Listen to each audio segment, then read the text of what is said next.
Thank you very much, Honourable Speaker, Honourable Deputy Speaker of the Provincial Legislature, Honourable Madam Premier, members of the Executive Council, members of the Provincial Legislature, executive mayors and mayors present, councillors, leaders of the opposition parties, traditional leaders present, acting DG and heads of departments, our strategic partners, a special greeting to IDT, our invited business people, distinguished guests, comrades and friends. I greet you today on a very significant month in the history of South Africa, a month that we remember a gallant youth generation of 16 June 1976, a generation that will always be remembered in our authentic history books as a youth that revolted against the racist apartheid colonialism.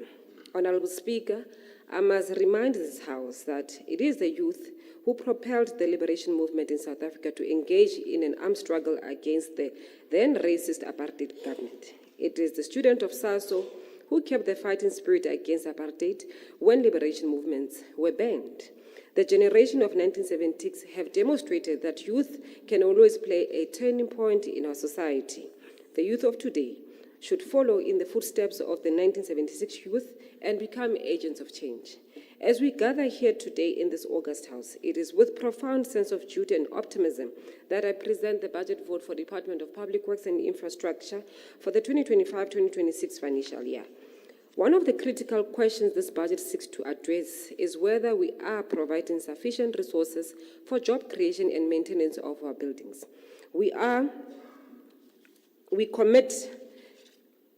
This budget, Excuse me, Speaker. This budget is not merely a collection of numbers and charts. It is a declaration of our collective vision and commitment to the growth and development of our province.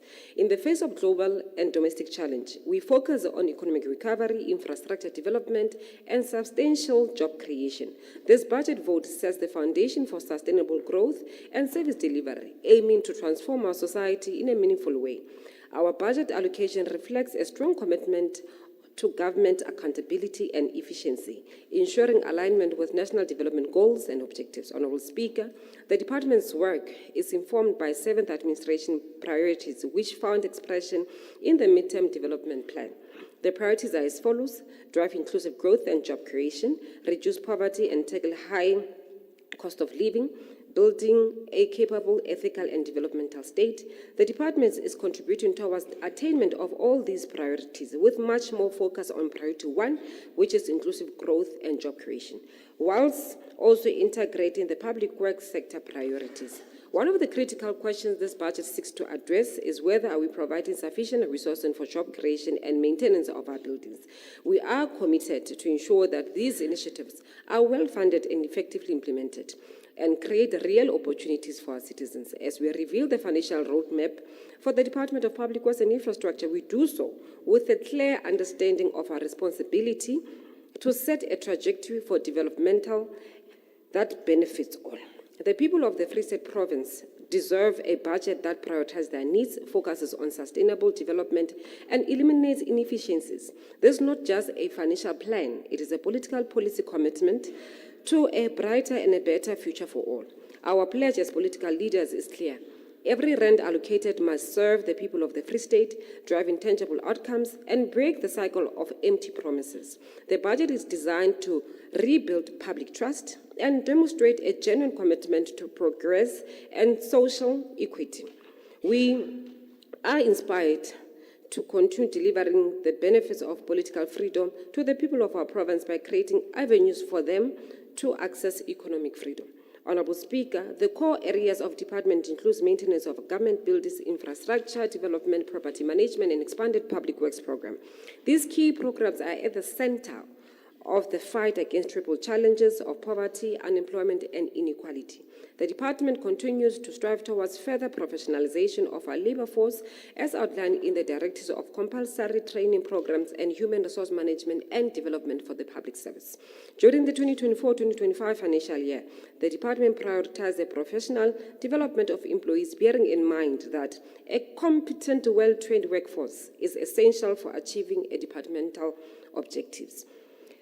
This includes continuous professional development for construction project managers, engineers, quantity surveyors, architects, works inspectors, tradesmen, and those occupants tasked with good governance, ensuring that they are equipped with the latest industry standards and best practices.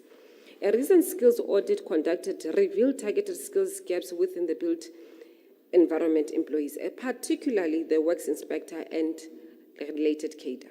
A comprehensive program that addresses these skills gaps and prepares participants for professional registration commenced during May 2025. These skills interventions will lay the foundation for contributing to enabling the 45 members staff to register at the South African Council for the project and construction management professions as certified professionals building inspectors. As we continue, as committed during the budget vote of 2024-2025 financial year, the department invested just above $1 million, just below $1 million rather, for staff on salary level 2 to 5 undergoing the compulsory ethic training, which is one of the cornerstone skills development interventions aimed at contributing to an ethical professional public service. 283 employees have completed this training. Given the department 100% compliance, National School of Government have issued a certificate to the department confirming this particular achievement. Honorable Speaker, during the 2025-2026 financial year, we will fill 30 critical vacancies that will contribute to the achievement of the strategic objectives of the department within our mandated functions. These posts cut across 3 budget programs and includes relevant posts on senior management level, the professional and technical cadres, artisans, property management, and supply chain management. Critical and key posts vacated during the course of the financial year will also receive attention. We furthermore aspire to increase our representation of persons with disability employees from 3.7% to 5% of the workforce. Honorable Speaker, training and development of artisans is at the center of our maintenance program. Through the RPL program, facilitated by accredited training providers, the department has over the past 3 years successfully assisted 22 artisans in obtaining their qualifications in critical trades, including plumbing, painting, bricklaying, lifts mechanics, plastering, welding, air conditioning and refrigeration, electrical work, fitting, and carpentry. By equipping artisans with recognized credentials, we are enhancing job security, promoting entrepreneurship, and driving economic growth in our province. In 2025 academic year, we've awarded 34 additional part-time bursaries to employees. This initiative is aligned with commitment to enhance capacity building, foster employee upskilling, and drive improved organizational performance. Bursaries include 13 technical, of which 11 are artisans, 1 each in quantity surveying and geo-information science and technology, supply chain, security, and general management. On training and skilling development, the department facilitated more than 24 different training interventions, during which 560 permanent employees benefited. In line with our training priorities, a focus initiative was undertaken to upgrade skills levels of security officers at salary level 5 and above. 33 security supervisors obtained a Grade A security certificate as recognized by CIRA. For the 2025-26 financial year, the department will expand this initiative to encompass the remaining security personnel, further advancing their professional qualifications and skills. Honorable Speaker, the department, in collaboration with Obrinico Business Enterprises and Bank Sita, has partnered to facilitate a structured graduate internship program for unemployed graduates. The initiatives aim to support youth employability and skills development in alignment with national priorities. 36 interns funded by Bank Sita in various disciplines, inclusive of finance, cost management, accounting, information technology, communications, quantity surveying, and technical engineers, have been placed across key functions within the department and in our districts. Also in 2025-2026, Honorable Speaker, we will appoint interns in critical areas of architecture, civil mechanicals, electrical engineers, quantity surveying, project management, and related professionals. As we strive to build a capable, responsive, and people-centered public service, we must recognize the critical role of structured training pathways in transforming the lives of our people. especially young people. The department acknowledges the strategic value that sector education and training authorities offer in equipping our people with the skills necessary to actively participate in the economy and service delivery.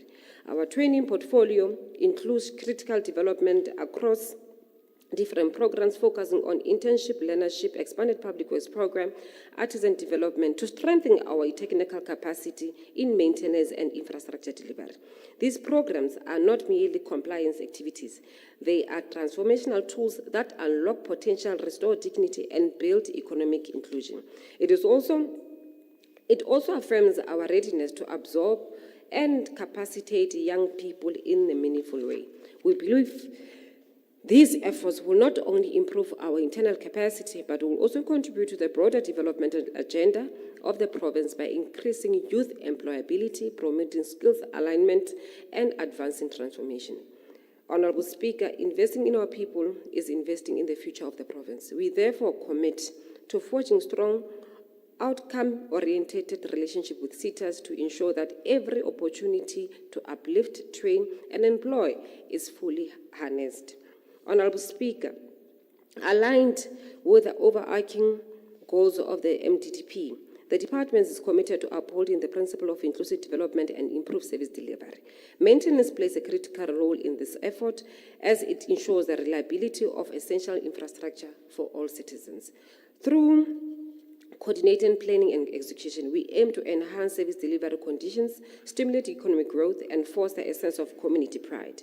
Our commitment to infrastructure maintenance remains steadfast, focusing on projects exceeding 50 million in value, underscoring our dedication to high-impact initiatives.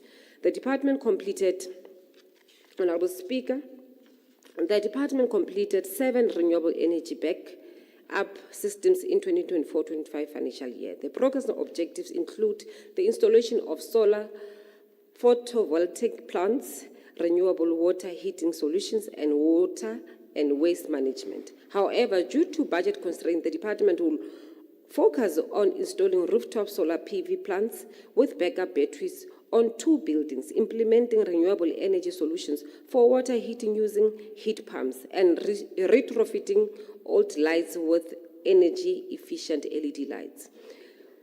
The Shared Water Savings Project exemplifies our focus on sustainability and innovation. Currently, the department implemented this particular project across 9 properties, including 7 hospitals, government garage, and public works offices in Hamilton. The Department of Public Works and Infrastructure has, in collaboration with the Moteo Construction Group, been able to reach an outstanding milestone of saving 7 billion liters of water in 5 years. The value of this water is equivalent to 350 million. Furthermore to this, we are pioneering the water savings initiative even further by intending to supply our hospitals with borehole water, and that will be treated on an outside filtration plant. This will relieve the strain on water systems and enable areas that are in dire of water to receive this essential resource. Every drop of water we save is water made available to those who need it. In 2025-26 financial year, the department plans to complete 2 maintenance projects for Fidel Castro and OR Tambo House, as well as conditional assessment for 27 buildings based on identified unused or dilapidated properties to determine their future purpose. The Free State Provincial Government has been allocated significant donation of energy generation equipment from the People's Republic of China as part of our technical assistance program initiated during August 2023 state visit by President Xi Jinping to South Africa. This donation, secured under the leadership of His Excellency President Cyril Ramaphosa, aims to address the critical energy challenges within the province, especially in public facilities such as those in education, health, and social development. Honorable Speaker, the National Development Plan highlights the importance of infrastructure development as an enabler of socio-economic development. In carrying out this particular mandate of delivering socio-economic infrastructure projects on behalf of sister departments and our own maintenance projects, the department remains committed to complete the following projects in 2025-2026 financial year. Katlehong Mpumelelo Secondary School in Amelia in Sasobek will be completed and handed over in the current financial year 2025-2026. This project is currently standing at 94% completion, with the school hall only being the facility that is still outstanding. Lebonin Special School in Tabong, Velkom. The project is standing at 97% progress, with only the dining hall, kitchen, and laundry being finalized. Tusanom Building in Mangaung, which is going to house Department of Cooperative Governance and Traditional Affairs, once it is completed, is currently standing at 72% completion. Our traditional leaders will be housed in this state-of-the-art building, which was once exposed to vandalism. The department has completed and handed over the second phase of Sierra Children's Home Center to the Department of Social Development, thereby bringing services closer to the community. This phase of this project includes the integration of energy-saving solar panels, which are designed to significantly lower electricity consumption. The newly refurbished facility now features a modern office spaces, consultation rooms, and recreational areas aimed at promoting healthy lifestyles and improving community well-being. Additionally, by relocating social development operations to a state-owned property, not only reduces government's extensive leasing costs, but also boosts economic growth through effective use of existing assets. Honorable Speaker, furthermore, Eureka Hostel has been handed over to Department of Education. Qibing Library in Vepenar is completed, and it is yet to be handed over to Department of Sports, Arts, Culture, and Recreation. Honorable Speaker, on the 10th of April, I had the privilege of conducting an oversight to Oranje Grass School Hostel in Qarib. I'm pleased to report to this House that the construction of the school has been successfully completed, and it will be handed over to Department of Education. The following projects are still under construction. Breeder Hostel is currently standing at 87% complete. Boitumelo Special School in Tabanchu is standing at 40% complete. Morana Tsusi Primary School in Makolokweng Harris Smith is standing at 45% completion. Transbeck Special School is currently at 35% completed. The school will have facilities such as autism classes and different trades workshop to equip the learners with hand skills. Father Balink in Paris is standing at 87% completion. Tandanani Clinic in Tabong, Velkom, 85%. Reader Park Clinic in Velkom, also 85%. Boitumelo Hospital in Kroonstad has been in construction over a decade, having gone through the hands of different contractors, and none of them were able to complete it. It's currently standing at 35% completion. We initially intended to complete all these projects in 24-25 financially. However, due to unforeseen circumstances, the project's completion has been rescheduled to 2025-2026 financial year. Honorable Speaker, we remain committed to delivering these projects and ensuring successful completion. We plan to undertake forensic investigation on Seheso Primary School in Bothaville, a project that had been halted due to numerous challenges. The intention is to uphold accountability and ensure value for money, as well as putting controls on the process. Honorable Speaker, we stated in this August House last year during the Department's budget vote that we will place property transformation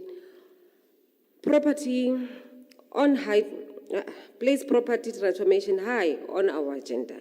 We will, and we are determined as part of socio-economic transformation to transform the property industry, yet challenges on this front continues. The department plays a central role in promoting transformation in the property industry, which is by far dominated by previously advantaged individuals. The department has paid just about an amount of 340,433,444 rand for office accommodation at the end of March 2025. The department currently has 54 leases for office accommodation, which 39 contracts are with previously disadvantaged individuals, which translate to 72.22%. 5 contracts are with government entities, which translates to 9.26%, and 10 contracts are with previously advantaged individuals, which translate to 18.52%. The department has fulfilled the commitment regarding the advertisement of 6 office accommodation needs and anticipate advertising the additional 7 during the 2025-2026 financial year. Honorable Speaker, the department is on an upward trajectory in its quest to improve or to move from privately owned properties to state-owned buildings. The department has repurposed and refurbished 17 buildings for office accommodation in the past 5 years. This was an attempt to reduce payments of operating leases. Furthermore, the department has identified and budgeted for refurbishment of 5 state-owned buildings during the MTEF period. This includes conversion of Thoba Pilo School in Botshabelo to be used as office accommodation. This is a quest of the department to move from privately owned buildings to state-owned buildings. Additionally, the Department of Public Works and Infrastructure will be providing Straydom House to Department of Arts, Sports and Culture and Recreation for the purposes of establishing a film studio in the Free State Province. Honorable Speaker, as a custodian of provincial owned properties, the department has a mandate to maintain this property portfolio as it contributes towards investment value and revenue potential of the province. We currently have 4,889 properties recorded in the immovable asset register with a value of 12.5 billion.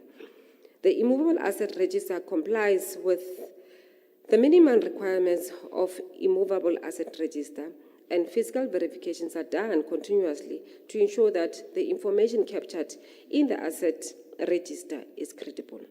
In 2024, during November and December, the department hosted property management roadshow across all 5 districts.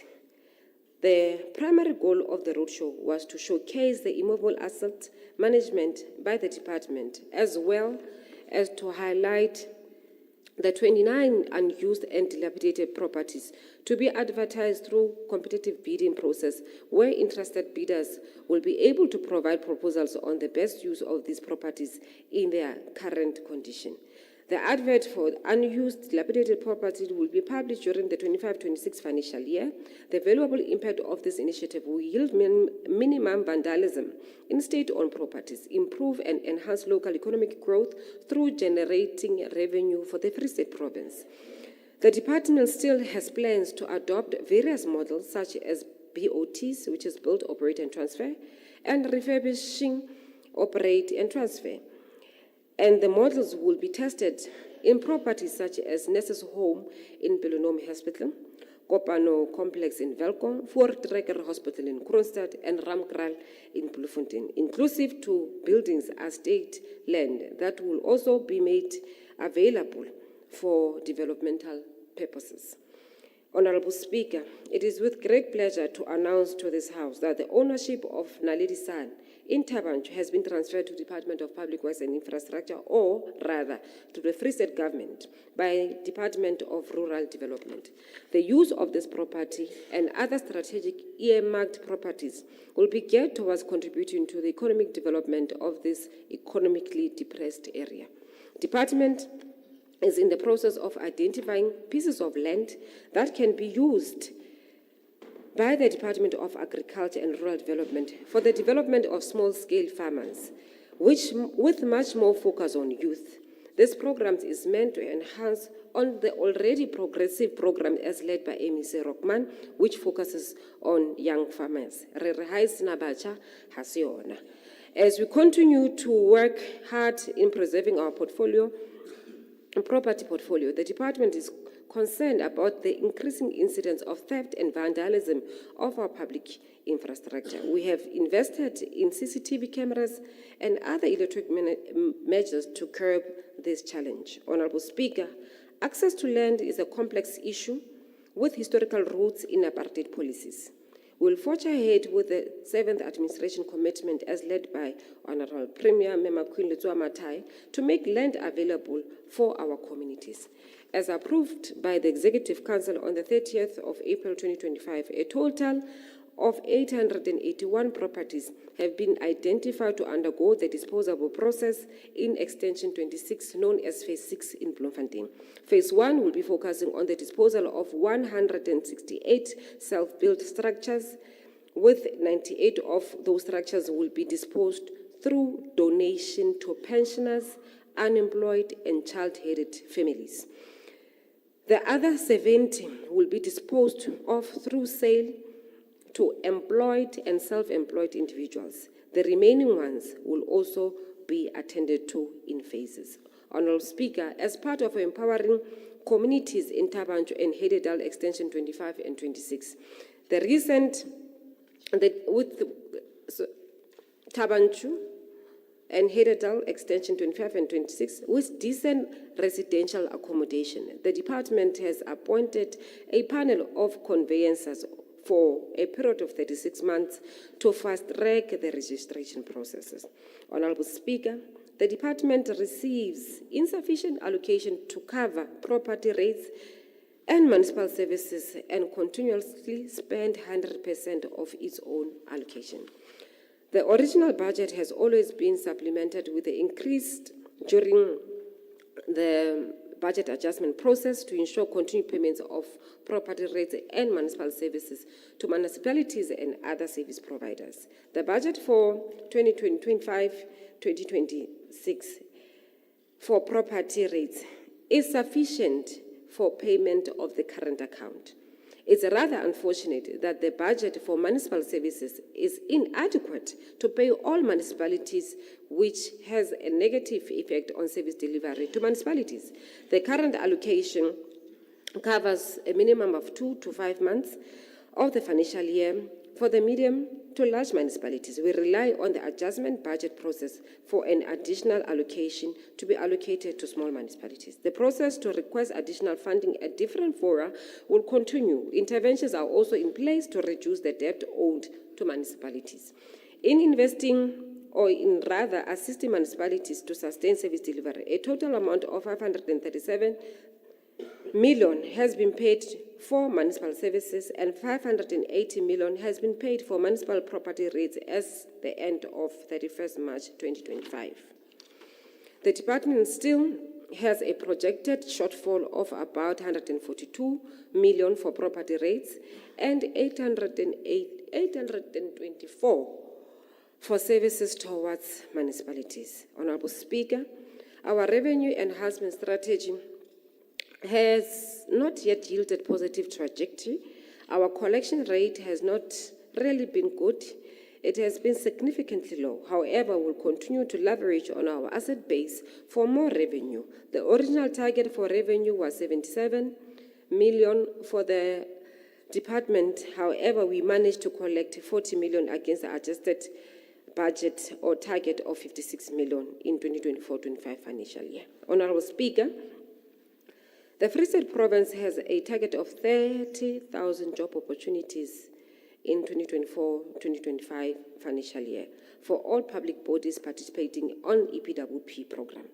At the end of 2024-25 financial year, the province created 26,372 validated job opportunities, of which 69 of those were for women, 35 youth, and 1% for people living with disability. Honorable Speaker, I must also acknowledge that the contribution by other state entities within the province, such as National Department of Public Works and Infrastructure and non-state sector, have contributed positively towards attainment of this particular achievement. The department will continue to drive our awareness program to mobilize persons with disability to participate in the program. Together with municipality, we will be implementing the following programs: Cash for Waste Community Works Program, Cleaning and Greening Program, and National Youth Service Program. At the end of 2024-2025 reporting cycle, the department implemented all 4 programs which managed to ensure that 237 job opportunities are created. In this financial year, the province has a target of 32,645 job opportunities, of which 21,409 of those are expected to come from provincial departments and 11,236 from municipalities. This commitment is supposed to be supported by the provincial EPWP grants, which has been allocated to us an amount of 69.515 million, with 36 million to provincial departments, while 32,605 is allocated to municipalities. Notwithstanding the allocation, Honourable Speaker, public bodies are expected to augment their grant allocation with baseline budgets and maximize the work opportunities and realize their respective targets. Again, Honourable Speaker, the department will continue to contribute 2,000 job opportunities in this financial year with a budget of 40 million, including our grant allocation of 4.2 million from National Department of Public Works and Infrastructure. Out of this annual target, 60% will benefit women, 55% will benefit young people, and 2% will benefit people living with disability. We are committing to source additional funds available from other avenues to expand our job creation initiatives beyond our targets. Honourable Speaker, as announced by the Premier during the State of the Province address, 32,000 work opportunities under expanded public works program during the State of the Address in February. We are committed to realizing this particular commitment. Honourable Speaker, the department launched an artisan development program in October 2024, which solemnly focuses on maintenance of infrastructure, particularly dilapidated buildings, and turn them into decent office accommodation. This program is invested to yield not less than 1,000 job opportunities in the next 3 years. A total of 292 learners are placed in departmental regional offices to support our maintenance team under the supervision of qualified and experienced chief artisans. Amongst them are a considerable number of trainees trained in painting, plumbing, electrical, bricklaying, carpentry, and plastering. The Metfontein building in Mangaung is currently going under major renovations through this particular artisan development program. I'm pleased to present to you, Honourable Speaker, that the construction is at an advanced stage to restore the building to its former glory. The departmental artisans learners were also central to the restoration of Glen College, leading to its speedily reopening. The footprint of this particular program also spread to the regions of Lejolipuza, where other public entities have now been completed. A typical example is Kopano Complex in Velkom, where community sports centers and the Department of Agriculture are already in occupation. A medical drug rehabilitation building also undergone major renovations and has since been refurbished to office accommodation for the Department of Education. I must also highlight major successes in Thaba Mofokeng region, where we have successfully managed to trade test and qualify 28 artisans. This progress has also seen a number of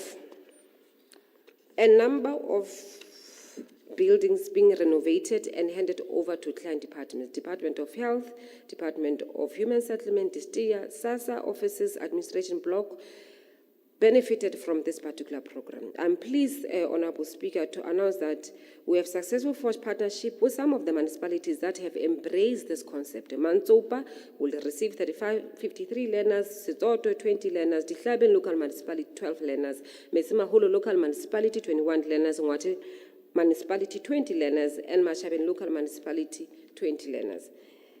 The extended initiatives have seen a total of 146 learners benefiting with training opportunities. The learners are helping these municipalities with direct service delivery pressing needs such as faulty street lights, road markings to improve safety, potholes repairs, default water meters, waste treatment works, including electrical cable faulting, finding, as well as water leaks and welding. A total of 170 learners have been identified and the recruitment processes are being concluded. The department is making use of accredited trade test centers and independent moderators to regulate or regulated by CETA.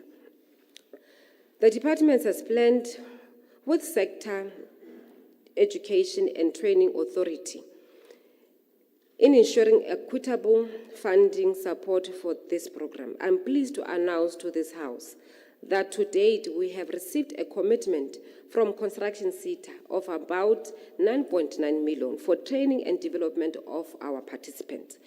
These participants that will be participating on this particular program will be placed or allocated mainly to hospitals in relations or in response to our maintenance challenges of our healthcare facilities. We also encourage other funding institutions to open their doors for collaboration in ensuring alignment of government resources. Honorable Speaker, for the current midterm expenditure framework, the Department of Public Works and Infrastructure budget increased from 2.1 billion in 2024-2025 financial year to 2.3 billion. This adequate or equates to an increase of 6.10% from last year. This allocation to each of the departmental programs for 2025 is divided as follows. Program 1 will receive 208.054 million. Program 2 will receive, which is Public Works and Infrastructure, 2.30 billion. Program 3, EPWP, is allocated 62.907 million. As I conclude, Honorable Speaker, I would like to express my appreciation to the African National Congress, my organization, and all alliance partners. We remain loyal to our movement. To the Honorable Premier of the Free State, Honorable Premier Makwin Letsua Matai, we serve at your behest and thank you for your leadership and guidance. To my colleagues in the Executive Council, thank you for working with us the journey during difficult moments. Words of thanks goes to the Portfolio Committee on Public Works, Infrastructure, Roads, Transport and Human Settlement, chaired by Honorable Van Vieren, and the Chairperson of SCOPA, Honorable Opa Khwabane, for the oversight role and constructive inputs on us that seeks to make the department a productive organ. To the collective work of the officials of the department led by Acting HOD Ntate Mtolo, your work is quite evident and much appreciation. Thank you and the A-team of the department. To my inner office, my family, especially my siblings, my children and my partner, thank you for understanding and for your unwavering support. Your continuous reminder that even the darkest night will end and the sun will rise again keeps me going. I really appreciate you. To the beautiful souls that look after my children, whom I called deputy moms, thank you very much, Panda and Manax. Bagaetso setlogolo sa ditholo kokomane ya barolong e a le leboga le Seidi. Honorable Speaker, I hereby table the Department of Public Works budget vote for 2025-2026 financial year. I thank you.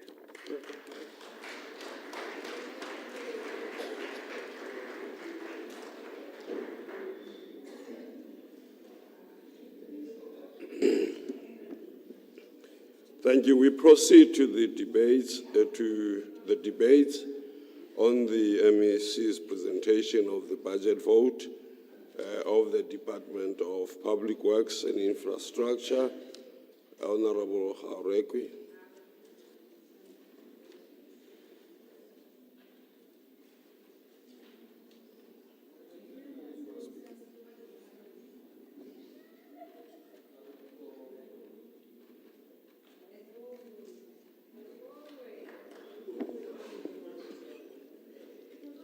Honorable Speaker, Honorable Premier, and the collective of members of the Executive Council, Honorable members of the Provincial Legislature, Marena Aruna, members of the public, please receive my warm greetings. Honorable Speaker, I address this House a day after Legacy Youth Day, as alluded by other honorable members came before me. and to acknowledge our ongoing journey toward a more equitable, inclusive, and prosperous South Africa.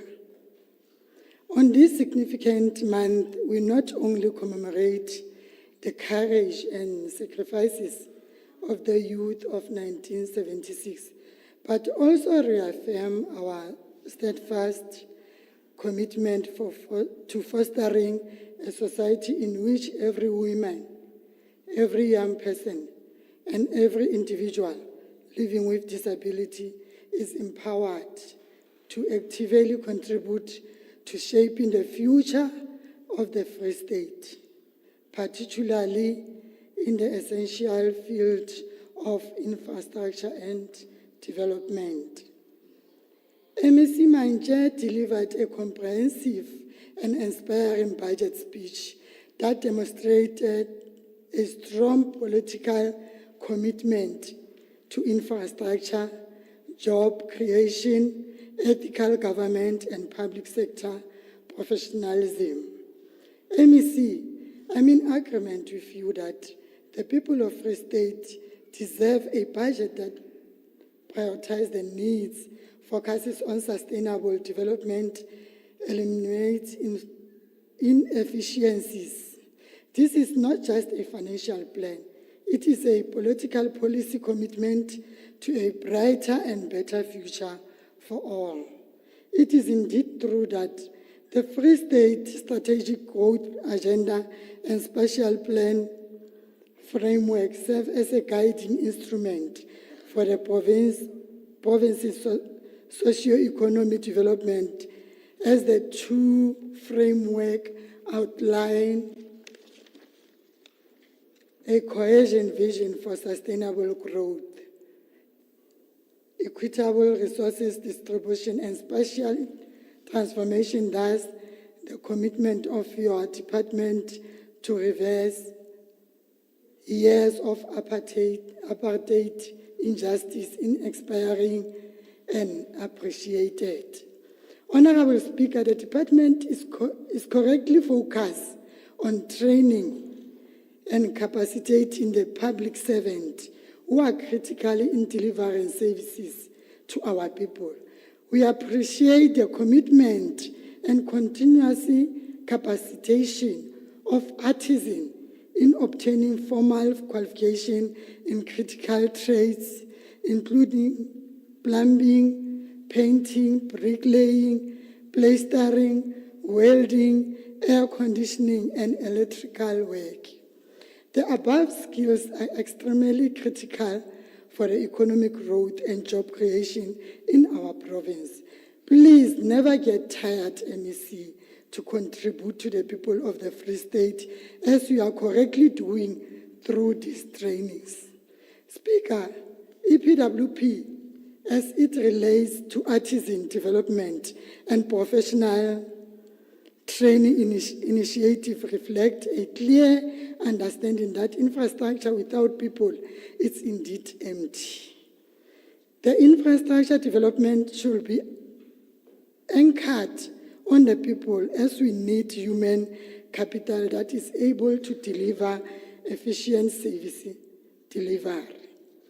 The project completion updates from the Katlego Mpumelelo Secondary School and Tandanani Clinic does reassure us that service delivery is not just a promise, but an ongoing reality.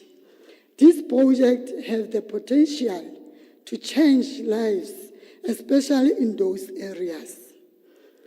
Thank you to the leadership of the province for their commitment. Thank you so much, Premier and your collective. Speaker, the proposed property transformation initiative also shows strategic foresight for the department, and that must be welcomed by everyone across the political divides. Moving toward a more inclusive property industry, promoting historical disadvantaged individuals, and responsibly managing provincial assets are all key to economic redress. This initiative will go a long way to ensure that the state assets are used productively and in the interest of our provincial economy. Honorable Speaker, the ongoing challenges around project delays, especially as it relates to critical facilities like Boitumelo Hospital and Tronsberg Special School, must be addressed proactively.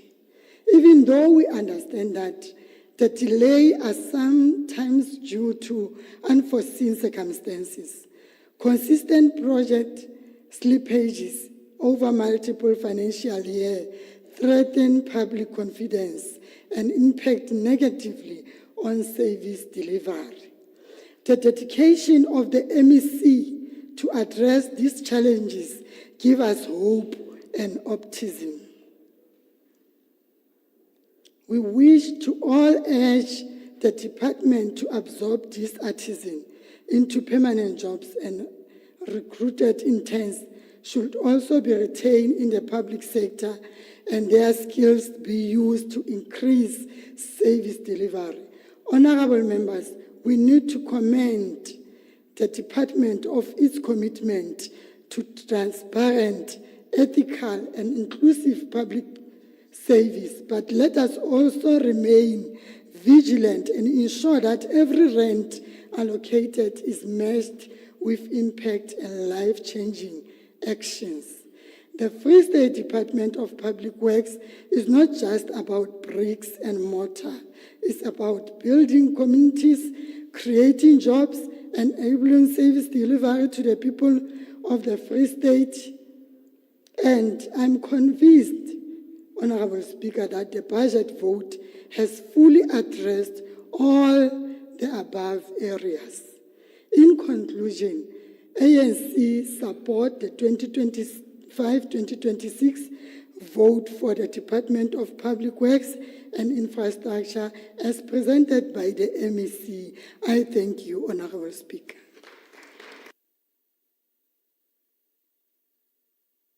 Thank you, Honorable Member Dipoko.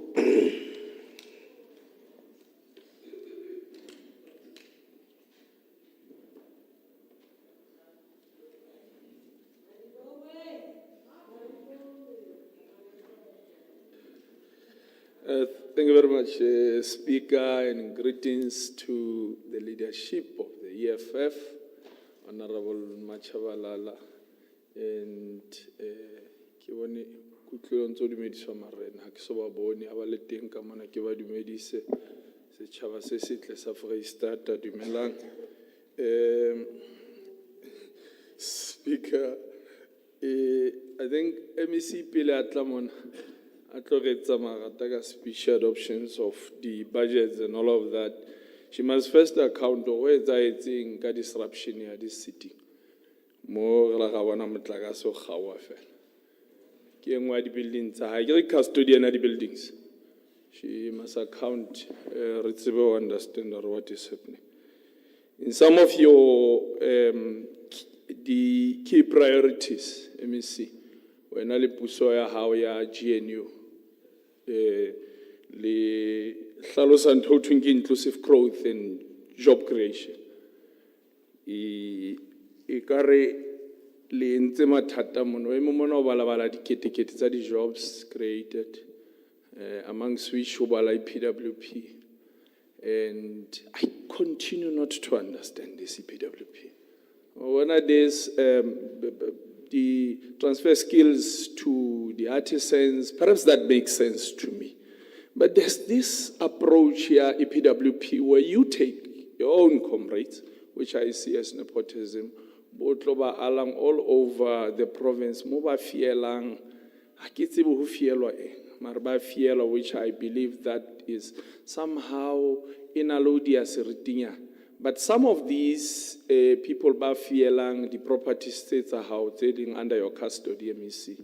I can tell you for free how not any of your facility, and I'm betting to take you on that. And some of these facilities, shame, di utlwisa bohloko, dilapidated and all. Some abandoned, and the abandoned, I can mention a few. More Freestata, how fit our Nablo Fante Monaca, Dr. Belcham, Nali Clinic Age Assistant Foundation. And I can tell you, Tucson building was subjected to that. But it does not make sense to me, and let me see, you can abandon your own buildings. How get vandalized? You come here, you tell us how worried you are about vandalism that continues to take place when you neglect buildings all over the place. Some of them get appearang registering how, but they are all neglected. Neglect a strategic also that to differ your tenderpreneur so that by refurbish and then like you did that building a hospital and nurses home here. I think it's for a third time ever refurbished. How can they refurbish it? You leave it. It's true to your own nature, a shame. Last time I asked what happened to that building, I was told Siwa infrastructure that was unable to apparently accommodate all doctors and nurses that were residing there. So I don't believe that's going to help us. This the scholars at Seheto, so could long develop a plan out of hand over to forensic investigators to deal with it. Scholars are dilemma. Who fit an inning who get who fanaka sona for and forensic investigation. And more commanding MEC, who coma another entity as state or 20 DBSA. All over Monana, Matata Manga, that DBSA thing.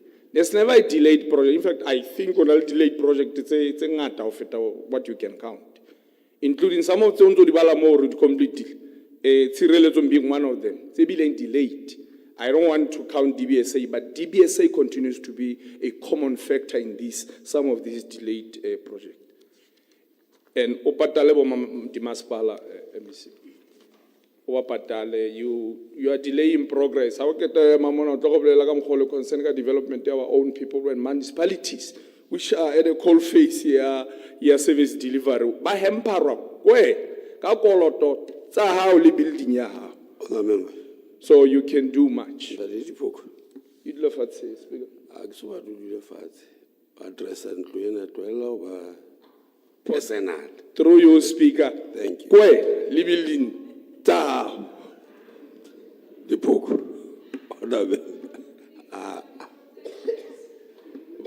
Address and organize the Lagatale Honda. Via you, Speaker. Building high. What a remote patriarchal state. How to allow it that in those super bomb matching and I'm threatened to get GBV now. But that being the case, Speaker, there are a whole lot of schools that are left unattended, where I don't know who it's Alamo. Some are owned by Marena, some are owned by your good self, and both of you are unable, Kapanje, they decided to load the order, and nobody wants to hand them over to people who want to use them. As such, dilapidated. How fit are some of them? Get the foundation. Now, do you perhaps take time to go to the community because sometimes it does not make sense. Or sing it from start to finish. You are worried about vandalism. So I think you can do that. And one of the people who always complained to me, I don't know if Mutera Mudimu or Chapel fellow complaining to the EFF, Mema Chabalala, or progressive school. I don't know why Safui school. O Shokomella Sona, but at the same time, Mofa Chelet. Patala, Lemas Palo, no Malutu of Kolotang, Kadi buildings. Hakitsi logiki, but you vale la Kaimo, through you speak. But why PWP ba Beki Bakwatelang on their behalf, both Siriti Sabanas Hulanyan, some of them are sisters and relatives, and some of them repel Albo, Rishera di Croza Calbo, or what change la fella the uniform. Matla move from orange one, baye to green, ingole one waste, kapa kia manga winyo, kipona lately ba feel it's lunch. Somehow I get very worried. How keta hoba fund, which I suspect needs to be a skill transfer program. How keta transfer a skill, lo hira batho ba ba batlang bana, you don't hire these ones. Some of them, what's why EFF is particular when it comes to capacitation in a state and abolishment of tenders. So I see when you can create space for these ones over higher and how many were trained by your good self and how many were absorbed by your own department and how far are they? And state is sacred, but when it comes to friends and family members, state all of a sudden sinal space to give mesebetsi. Yani wa education speaker ke tlo qetela o tloa mona o ntsa debate e fetileng budget mare o tsitswe Order, Chair. Yes.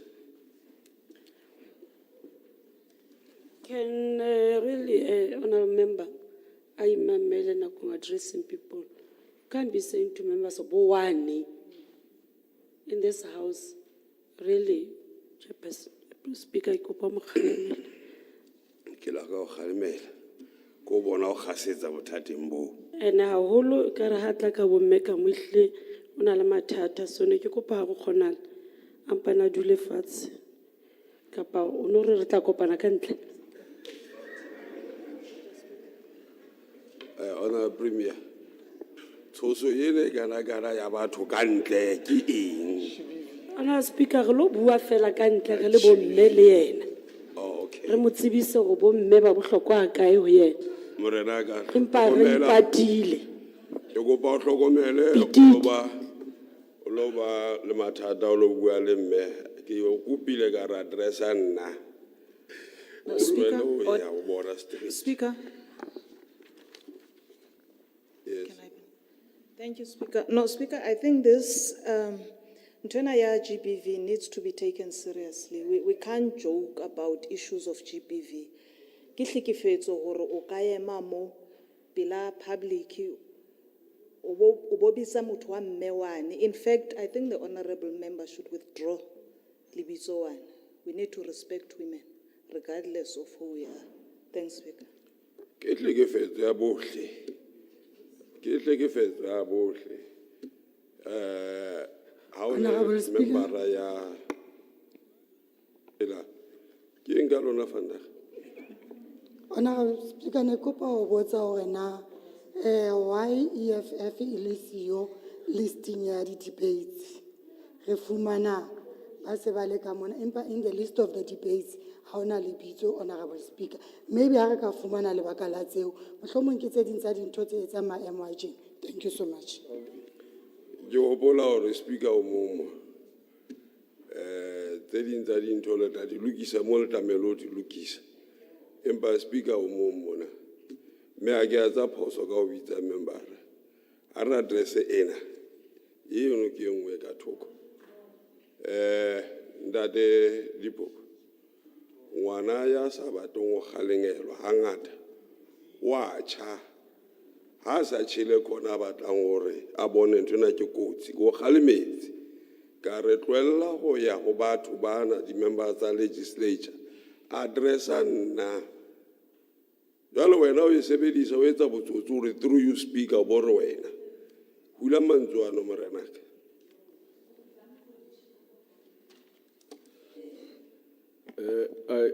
I withdraw, Speaker. Speaker, Misiane wa education ana emimo. We say MEC wa No, education. mana. Hula No, ya this is too much, MEC wa Speaker. education. MEC wa education o qetile. that MEC wa education, Speaker. That liane ska ba bala ka mantswe. I don't know how Ha is ona that. phoso mono are address fela. I don't see how. Context ona jwale ke la tla ka bolela ka re ntho tse mantswe a mathata o sebediswa le context e go a sebedisa go. I withdraw, Speaker. Thank you. One MEC ana emimo was removed out of a leaking building which was state-owned, sent to another, a private-owned, still leaking, by the way, just to go pay rent. When I don't really understand if the reason how Monsaka that building it was leaking, another one that is leaking. Better yet, that's been cramped, lower cramped. But here, Speaker, can I tell you that that's a public to give one fellow, thank you very much. Ya leboa, ke bone o na le mathata a matsogo morenaka. O etsang te wa ba tshwara ka morao ka mona. Thank you, Morena.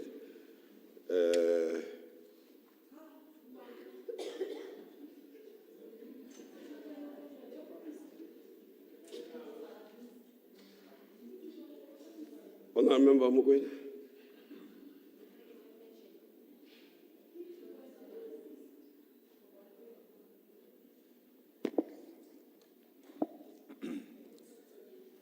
Honourable Speaker, thanks very much for the opportunity. Ke nke baka sena he o kadima tumiso tsohle tse entsweng ke tetelle ka ho kenyeletsa moetapele wa opposition Dr. Roger Ankelson.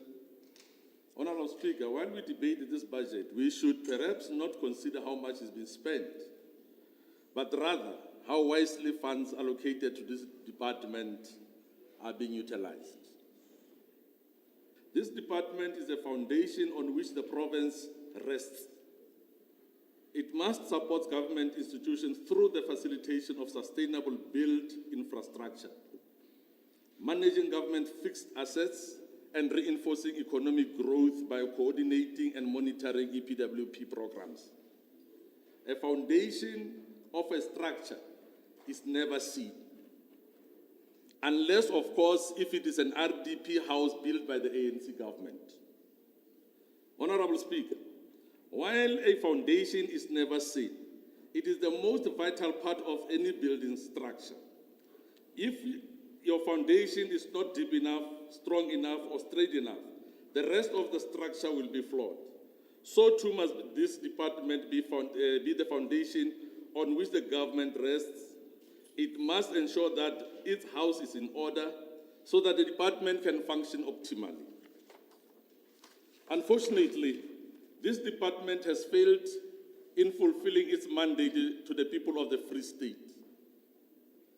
Infrastructure developments continue to stagnate and have failed to provide a balanced and equitable government infrastructure. By promoting accessibility that is sustainable, integrated, and environmentally sensitive, and ultimately supports economic development. It has failed to manage the implementation of the EPW program, as I said earlier. The Democratic Alliance is concerned that the 2.3 billion appropriated to this department will not be utilized in a manner that will address the infrastructure issues, promote sustainable job creation, and not just jobs for votes, but most importantly, deal with the outstanding debt and backlog of outstanding payments. Honourable Speaker, the EPW program has become a symbol of despair, hopelessness in this province. It has turned out the program into a means to an end rather than the instrument that encourages sustainable job creation, provides people with skills. This is what we want this program to do. It must provide people with skills. The failure of this department is a testament to the narrow thinking of the governing party. Across the province, we see orange overalls just keeping people busy. They are left to their own devices with no support or direction, and very often resort to sleeping under the trees and kill the day. This is a department, Honourable Speaker, that has a delivery agreement in which it is committed to creating decent employment. The key word here is decent. We want people, especially the young people of our province, to gain practical skills that can leverage them into a career. This department reported that through the EPW program in 2023-24, it created 2,029 employment opportunities. The MEC of this department last year told us that this department would create 30,000, and I'm sure they have been repeated now. By March this year, the DA-run Department of Infrastructure has surpassed annual targets by creating 84,000 work opportunities over 23 full-time equivalent jobs of the EPWP. We are saying this is possible.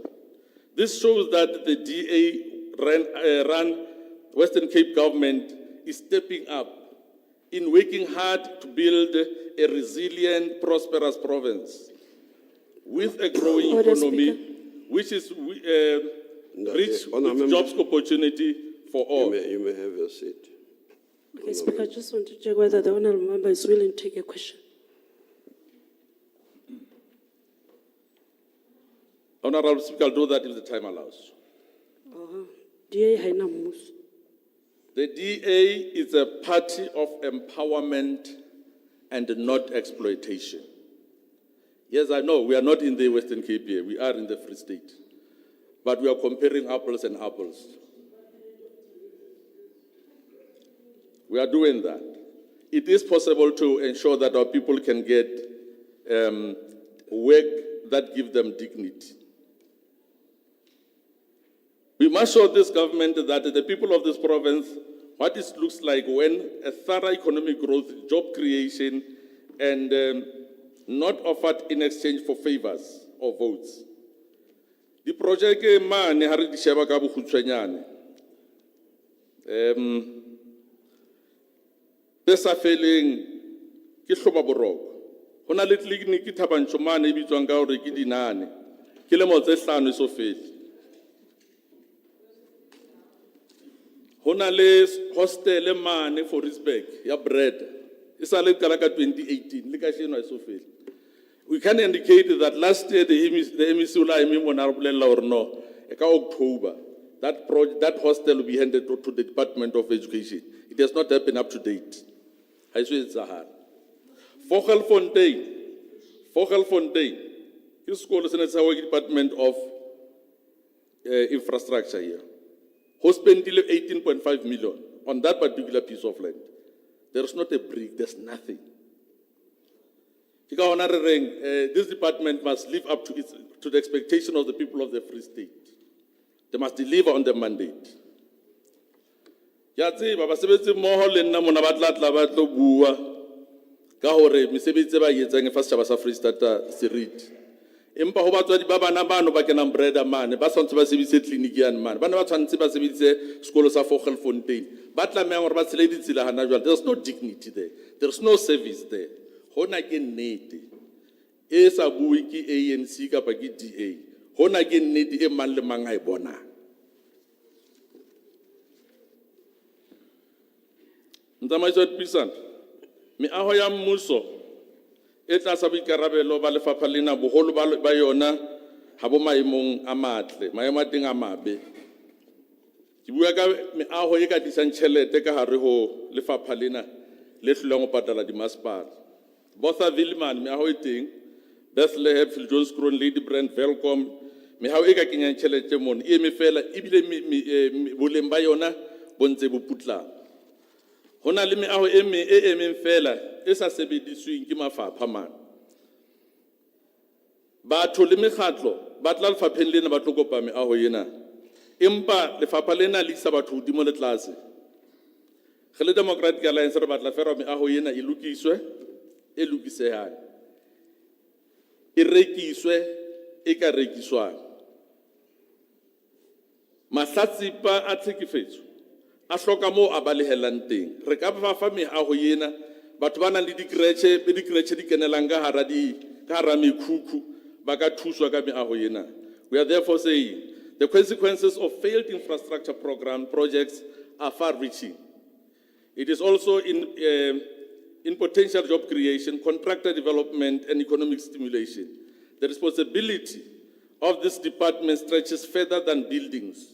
It is in the bettering of the circumstances of people, lives, and improving their social and economic positions. We must also be honest. on the amount of outstanding payments to contractors that often hold up the completion of projects. It is less than a year in KwaZulu-Natal. The MEC of Public Works, who happens to be an ADA member, is close to clearing about 331 million project backlog. Underperforming contractors are being blacklisted, working contractors are paid on time, and the Treasury's target of 30-day payments is within reach. I don't think we can say the same about the Free State. Honorable MEC, through you, the Speaker, you once referred to your department as an infrastructure driver. I hope that at the end of this reporting period, you'll have used your position to improve our infrastructure investment. We want to see completion of delayed and abandoned projects, as you rightfully tabled here. Honorable Speaker, this department is also responsible for a very large property portfolio. But many of these buildings, as indicated, are underused, suffer from leaks, and have huge outstanding municipal bills. In February this year, many provincial departments were disconnected because of failure to pay for the electricity. Some of those buildings include Fidel Castro, Oliver Tambo. In response to a question this year, the department revealed that it still owes municipalities about 824. We are saying this money can be recouped by the department itself if it can do diligently on its revenue collection. Honorable Speaker, it is irresponsible for this department to default on municipalities. I want to remind the MEC that the Free State municipalities are at the top of the list of poor-performing municipalities in the country. Failing to make payments directly impedes municipalities' ability to fulfill their mandate, which is to provide basic services to the people and to create local economy. Perhaps the 276,000 used for 2 trips by the MEC could have been better spent by allocating it to services that municipalities provided. The MEC, through you, Speaker, you must honor the trust of the people of the Free State by being responsible. I want to close off by saying, Honorable Speaker, that here are the few advices that one can give. Cadre deployment is the root of the ANC's governance failure. Sound infrastructure requires technical skills. You cannot construct a building with a rhetoric or loyalty. Sustainable job creation lies in the sustainable opportunity, investment in the economy, and job creation. Thank you very much, Honorable Speaker. Thank you. Ndade Mahlathi.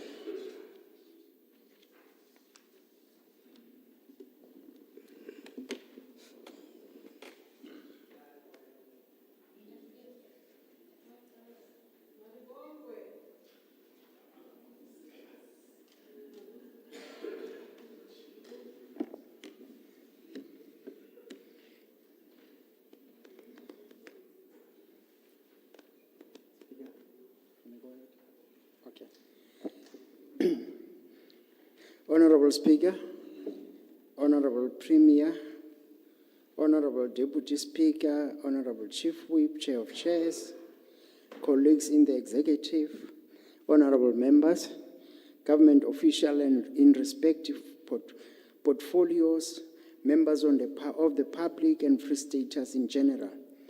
I stand here representing the African National Congress and supporting the budget speech that was presented for public works and infrastructure by the Honorable MEC Dibulelo Manche. First and foremost, the Constitution of our country carries the following words, open quotes. We, the people of South Africa, recognize the injustices of our past, honor those who suffered for justice and freedom in our land, and we respect those who have worked to build and develop our country, and believe that South Africa belongs to all who live in it, united in our diversity. We therefore, through our freely elected representative, adopt the Constitution as the supreme law of the Republic so as to do the following. Firstly, heal the divisions of the past and establish a society based on democratic values, social justice, and fundamental rights. Close quote. In one of his writings, our former president of the African National Congress, Comrade Oliver Tambo, had the following to say, open quotes, using the power you derive from discovery of the truth about racism in South Africa, you will help us to remake our part of the world into a corner of the globe on which all humanity can be proud of, close quotes. I stand and reflect on this quote because there is a need to reflect on the intergenerational implications of apartheid to the people of this country. 30 years is not comparable to the 300 years of organized disenfranchisement, which is still institutionalized to date in some pockets of power within our society. The thinking behind the speech, the budget speech presented by Honorable Manje, is that we have a developmental state which also has a responsibility to intervene in balancing the odds and leveling the playing field. Unfortunately, and fortunately for some, we have a responsibility to also use the coercive power of the state to redistribute resources in enabling the leveling of the playing field. We are not going to emulate what was done post-1949 when the National Party came into power and created the legacy we are still grappling with to date. We are not racist as the government led by the African National Congress. Honorable Speaker, the plan included in the budget speech presented by Honorable Manje is designed to achieve the objectives of investing in the people of our country by not only developing the skills for the state, but even for the benefit of the economy in general. We stand to support all efforts to put bread on the table and to impart skills to our people. This may not be misconstrued as our destination, and this, Honorable Speaker, refers specifically to our project of EPWP. EPWP is a transitional phase. It's not our ultimate destination. Our ultimate destination is about creating an environment for the creation of decent and sustainable jobs. We are in transit towards creating a better life for all, despite the challenges that we face. The effort to build a capable state are welcomed. We should push till we are in a position to deal with a number of situations, including routine maintenance of our own buildings as the state. Ensuring delivery of the projects that have been identified and outlined is highly welcomed, Honorable Manje. And we need to work on efficiencies even more with collaboration with other sister departments and the state in general. The responsibility to manage state properties and to ensure efficiencies of contract management, we budget speech, and we would like to call upon you, to encourage you to move with even a greater speed to assist us in that. You gave us the feel that the department knows what it is managing in terms of the number of lease contracts that are in place. We've had the landscape of the contracts that the department is managing, and we are comfortable that you know what is it that you are managing, and we believe that you'll take us to other level. For that, we'd like to encourage you to push even more to improve efficiencies in the department. At some point, Honorable Speaker, our former president, O.R. Tambo, had this to say: the true facts are not always obvious. They often have to be looked for, close quotes. There are facts about what has been done by the ANC-led government. And sometimes we need to look at facts beyond the deliberate noise created by a single story that ANC government is not delivering.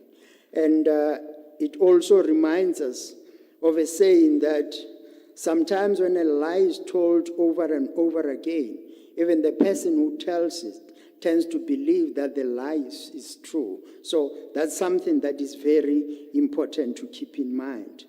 And Honorable Speaker, in upholding the principles of inclusive development and improved service delivery is paramount, and we have observed with feeling of fulfillment that such will receive attention in the coming few months as contained in the injunctions of the MEC of Public Works and Infrastructure.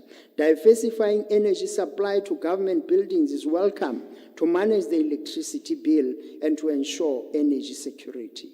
We also note the water saving projects, and I stand here as being given the responsibility of health to also acknowledge the work that was done in terms of dealing with the water leakages in Pelonomi. Yes, we're still dealing with the steam leakages, which is quite a major task to be dealt with. But at this point, the water leakages have been attended to, and we are now focusing on the steam leaks with the cooperation of Public Works and Infrastructure. We welcome the donations of generators, and we have already started an internal process to ensure that the installation is done so that the generators are not only put there and not utilized. Honorable Speaker, the National Development Plan, the NDP 2030 for South Africa, includes comprehensive infrastructure development plan aiming to transform the economic landscape and improve service delivery. A key component of this is the National Infrastructure Plan 2050, which provides strategic vision and framework for infrastructure development aligned with the NDP's goals. We welcome the effort of the Department of Public Works and Infrastructure to stabilize our delivery of projects so that we can be positioned to be in alignment and achieve the goals that have been set there. We welcome the work that has been done in terms of project management in the Public Works and Infrastructure Department, completion of schools which intend to normalize schooling in the farm workers' children.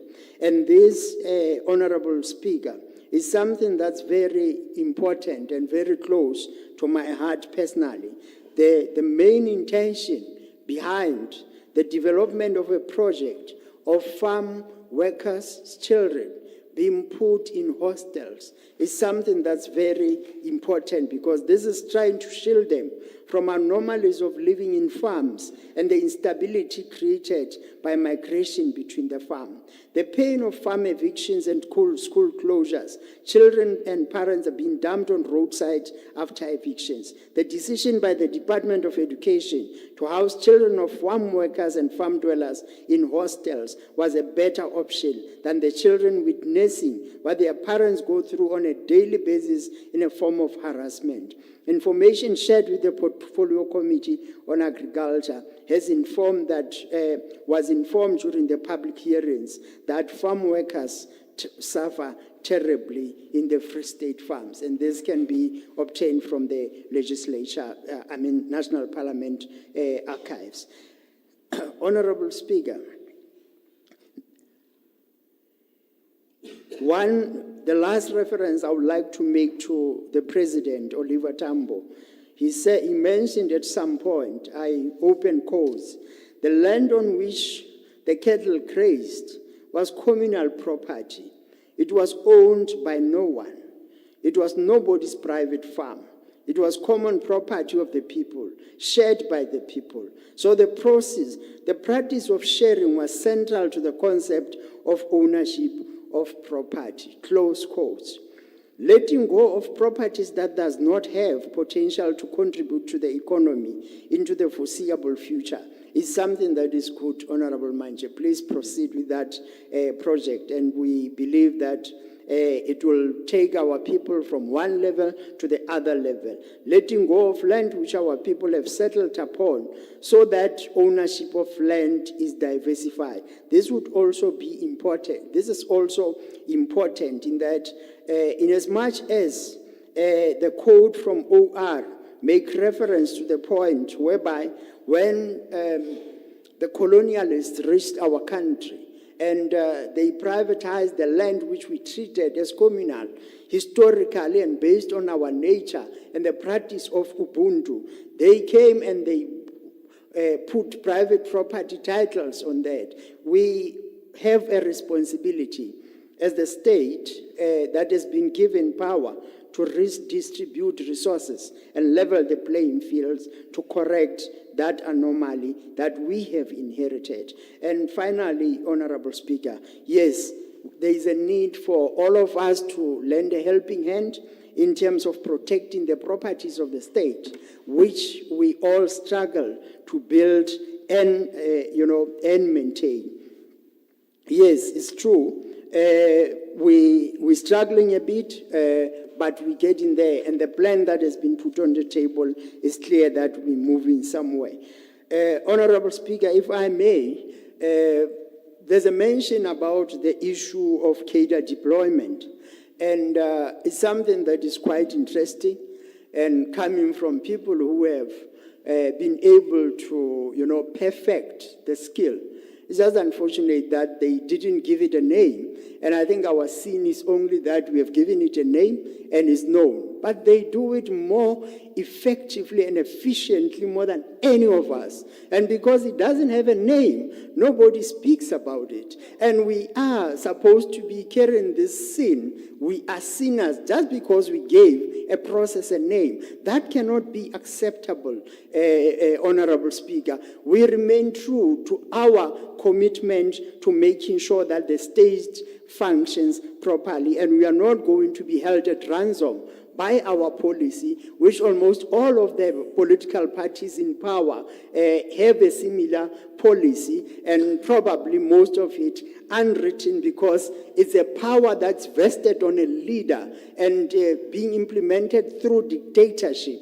We are not a dictatorial organization. We are a democratic organization. And because we deal with issues in an open and democratic manner, we can't be here and being apologetic for our policy. Yes, we do have that policy, and we are going to maintain it. Thank you very much, Honorable Speaker.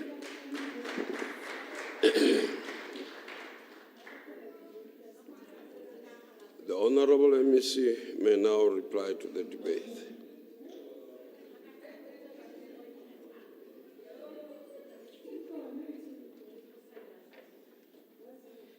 Thank you very much, Honorable Speaker. Honorable Speaker, Eric Kalagazana Zamashano. Honorable Mukwena, make reference to clinic Yadinani. A ringing Haisali, Rakondraga, Batent, Limose Salonse Fitil. Are you unusual? Hobani, this appointment of the contractor was only done towards the end of 2023-2024 financial year.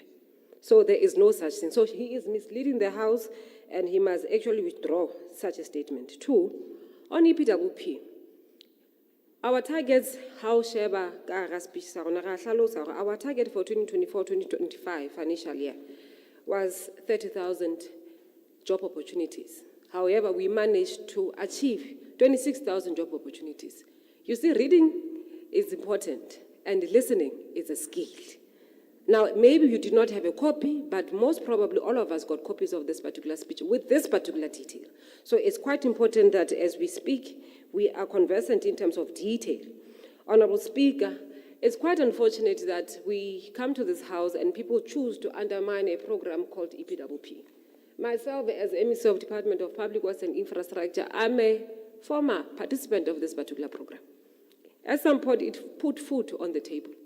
For us to come to this house and really undermine participants of this significant program that is able to help families to have something on the table rather than us who are getting salaries from the legislature. It's quite unfortunate. It's quite personal to me because I participated in this particular program. Those who have not seen, participants of EPWP, especially here in Mangaung, are much more focused on public spaces, your clinics, your hospitals, and so forth and so on, so that we are able to monitor in terms of the work that they do. There are participants who really work very hard. Maybe at some point, when you have engagements with participants, I'll take along members of this particular house to go and listen to these particular participants about their challenges and the success stories that we have achieved. Here in Mangaung, in 2024-2025, we appointed about 450 EPWP participants through a process that was transparent.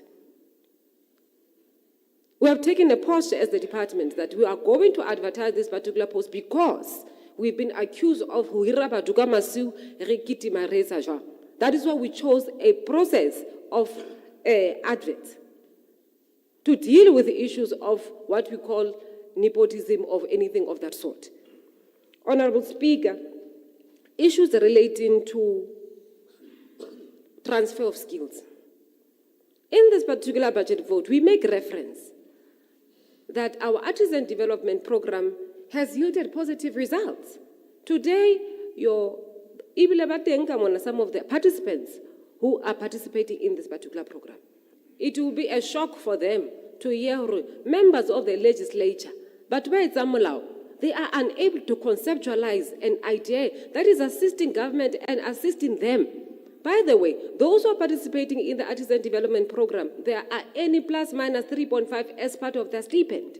Honorable Speaker, members of the legislature, they must read the laws that they make. They must be able to read Kiama and understand and conceptualize it properly. The Department of Public Works and Infrastructure is responsible for maintenance of government departments, government buildings. But where an entity or a government institution, including the legislature, is solemnly owning or is being allocated a building, just like the legislature is responsible for its own maintenance. That's what it says. So before you even come to us, you must ask, maybe Speaker, orientate maloko parliament in terms of the same laws that we are making. We're saying, Honorable Speaker, property management portfolio is quite important. It's quite strategic towards development of this particular program or this particular province. We have indicated in our budget vote that we are going to ensure that we release state land for development purposes. We have indicated that we have requested the release of Naledi San from National Department for Rural Development for purposes of development. We are saying in this budget vote that Kopano Building, Pilonomi Hospital, Nurses Home, together with other strategic properties, will be released for BOTs and ROTs because we want to do triple Ps where investors can invest in BOT and ROT, but we are willing to school you in terms of detail, in terms of how these things are going to work. DBSA is not an entity of Department of Public Works and Infra. Entities are Public Works, is your IDT, is your Infrastructure South Africa, and so on. Whatever happens, go DBSA when I want to Public Works. So whether delays in DBSA, which we are not encouraging, they've got nothing to do with the Department of Public Works and Infrastructure. We're saying in our budget vote, about 6 to 7 projects are almost done, 97%, 85%, 87%. And we're saying, Sihezo, we're coming to this house to indicate that Sihezo has been Kawaboroko for the longest time. That's why we are putting in forensic investigation for purposes of accountability. Honorable Speaker, Go bua ka cater deployment. It's just that ntate Mokona o tswile. Ke ne ke re, seated here, senior managers of this department are part of this particular city. These are men and women who are professionals. To begin to say they are being deployed in the industry that they are not capable of managing and leading is a disgrace coming from members of parliament. Maybe they should have known that as the department, we are leading in terms of number of professionals employed in the department. We've got architects, electrical engineers, your quantity surveyors, and majority of our quantity surveyors in the department are women. So, Honorable Speaker, when colleagues come to the podium, they must really come here with clear understanding of what is actually happening. If they don't, we will assist them with the necessary information. Issues are motlakas, maintenance wa legislature is the responsibility of the legislature. Payment of contractors, we take note of the challenges relating to payment of contractors. But the reality is, which is something that we are fighting with at the level of MINMEC, and I'm sure Honorable Ndate McPherson will tell you that budget for infrastructure does not lie with the Department of Public Works. It lies with client departments. It's us who processes payments, but the actual people who do payments are client departments of education, health, and so on and so on.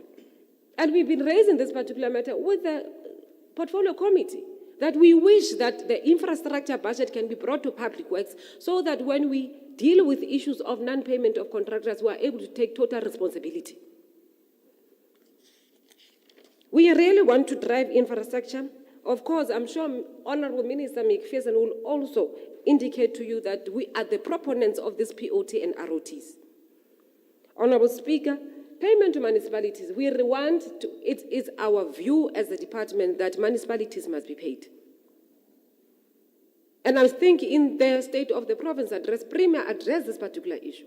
The reality is the resources in our disposal are not enough to deal with payments to municipalities. We spend 100% allocation to the department.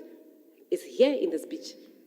But because we want to listen selectively, that's why we really do not focus on things that we need to focus on. If mona legislature tsamaisiwa dipuisano maloko a parliament ha ebeneng a tsamaya ka mesebetsi ya bona ba parliament ba kena ka mane ka supply chain ba ikgethela go ba batla go tsamaya kae ba ikgethela ba batla go robala kae mane mmusong ha re etse ntho eno. No MEC decides where they want to stay. In actual fact, the trip that we are referring to has brought the 3.5 billion to Machabeng through ISA. It has brought investment for the hospital in Bethlehem. That is a trip that I went to Cape Town, because we are attending Infrastructure South Africa Symposium. We saw the benefit of those particular projects being mentioned by the state president during his State of the Province address. National Outsona. Now, before we even come here and raise things that are really not meaningful to the people of the Free State, let's rather focus on what will work for the Free State. When you've got in projects, we are more than welcome. To the colleagues from the African National Congress, thank you very much for your support and a clear indication of the reality that we are moving towards an upward trajectory. But on the land issue, we are going to expropriate land without compensation. Thank you very much, Speaker.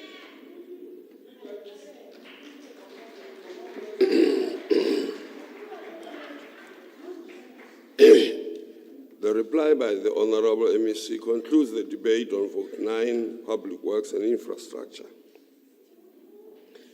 We now proceed to the Speaker's debates. Honour Members, 16th June 2025 marked the 49th anniversary of the Soweto students' uprising, which ended tragically when hundreds of unarmed young people were brutally murdered by apartheid forces. This tragedy became the rallying point that inspired a nation and the United Nations to revolt against the brutality of the apartheid system. Following the advent of democracy in 1994, the new democratic government declared June 16 a National Youth Day. I wish to inform the House that the Free State Legislature will join the nation in commemoration of 2025 Youth Month under the theme Skills for the Changing World, Empowering Youth for Meaningful Economic Participation. This means making sure our young people are properly equipped to tackle real life's challenges. As agreed by the multi-party whip committee, 63 minutes shall be allocated for this debate. I shall now call upon, Honourable Member Klute is not here. We will have,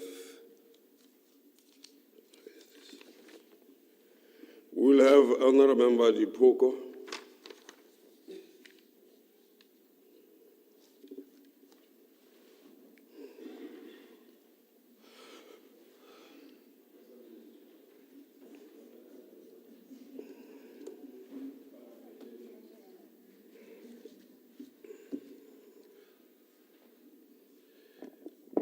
Thank you very much, Speaker, and greetings to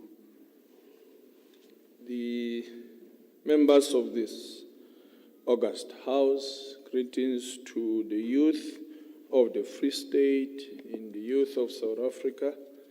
Let me first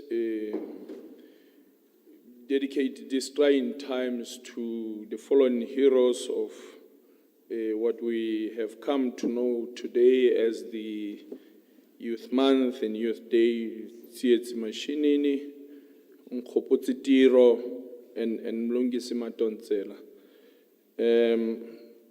We owe our being, at least in this month, to the fearless youth of 1976, who continued the struggle, and we vow that we will not leave the beaten down. The same enemy, which was the unjust system that excluded black working class majority from education and all sectors of economy, still exists even today. We are still excluded. Speaker, we are here to report to those fallen heroes that Free State youth are still excluded. And we are aware that you cannot skill your way into the economy that is built to exclude you. And even if we are to skill these young people to the changing world and try to empower them as young people for a meaningful economic participation, this economy will continuously reject them. It is not their economy. They were meant just to be laborers. That's why almost all the time, the speeches that were made today in budget debate are only concentrating to mainly creation of jobs. So that's the state of young people in South Africa and Free State inter alia. So, Speaker, there are multiple challenges that face young people in the Free State, in particular, crime being one of them. In this one, we just heard lately that Kamogelo could akwetelwa, Speaker. And up to today, in Nzaksatsibo Uhokai. And not only him, I think multiple young people are faced by this scourge of crime all over the province. Not only that, young people are faced by a scourge of drugs, drug addiction, mental illness, and challenges. It is because these are made available and conditions allow that, Speaker. And we're very worried as the EFF that if we do not somehow try to include young people in sectors of economy, we're going to lose everything that we have. Starting with land as a means of production, it must be expropriated. And I got at least the smiles when one MEC said that the land must be expropriated without compensation, at least in the best interest of young people who are the future of this country. And we know that in all aspects and sectors of the economy, young people will be catered for. But how do you do that when you as the government, little batho ba batjha? So we reject the notion that youth should be grateful for stipends, for 3 months internships. You do not want favors. So we must not come here and behave as if it's a favor. They want freedom, and that economic freedom, we demand that there be a free decolonized technical and vocational colleges in every township and village. Every public space must have data, free data. Being a young person, it should not be made as if it's a favor when you are given information. And because we're living in these technological times, young people, majority of them have smartphones, so data will make their lives very easy.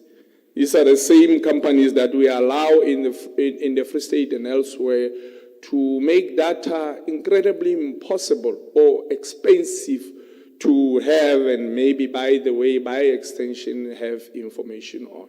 The likes of your MTN and all other telecommunication giants who are providing the same data in other countries, including African countries, cheaper than they do in Africa. There should be a focus of permanent, meaningful employment, not piecemeal gigs through EPWP and NYDA. So, we are tired of being asked to participate in this economy that we do not own.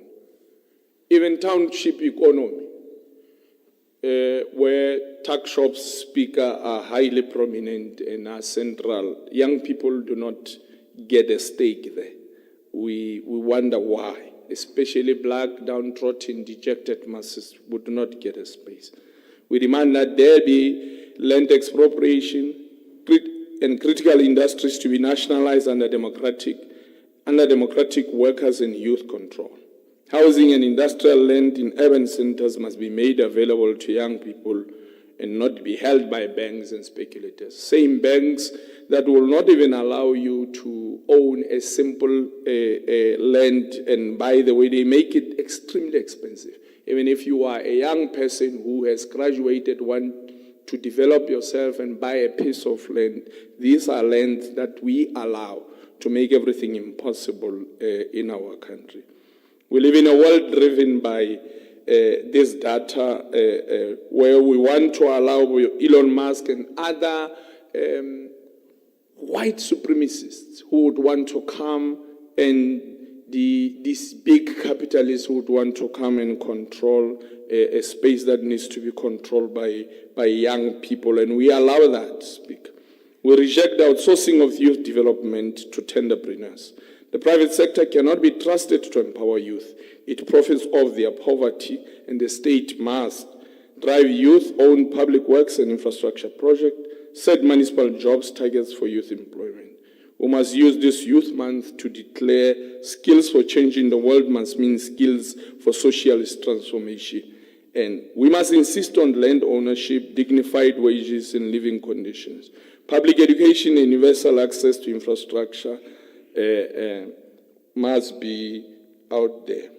So this issue here, the sexual assaults, which is also one item that youth are prone to. You would find that there's also registered 35% of young people who are prone to sexual assault.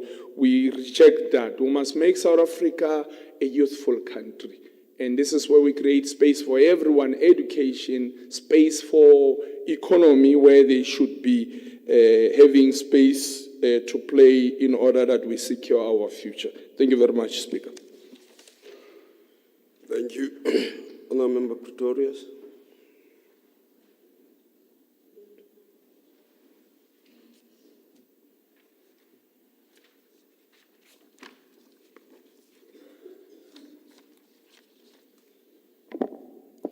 Honourable Speaker, honourable members, members of the public, and the beloved people of the Free State. Shortly after the devastating Sharpeville massacre of March 1960, renowned poet Ingrid Jonker published the poem Die kind wat doodgeskiet is deur die soldate by Inyanga. The poem was written some 16 years before the Soweto uprising of 1976. I quote the last paragraph of the poem. Die kind wat net wou speel in die son by Inyanga is oral. Die kind wat 'n man geword het, trek deur die ganse Afrika. Die kind wat 'n reus geword het, reis deur die hele wêreld sonder 'n pas.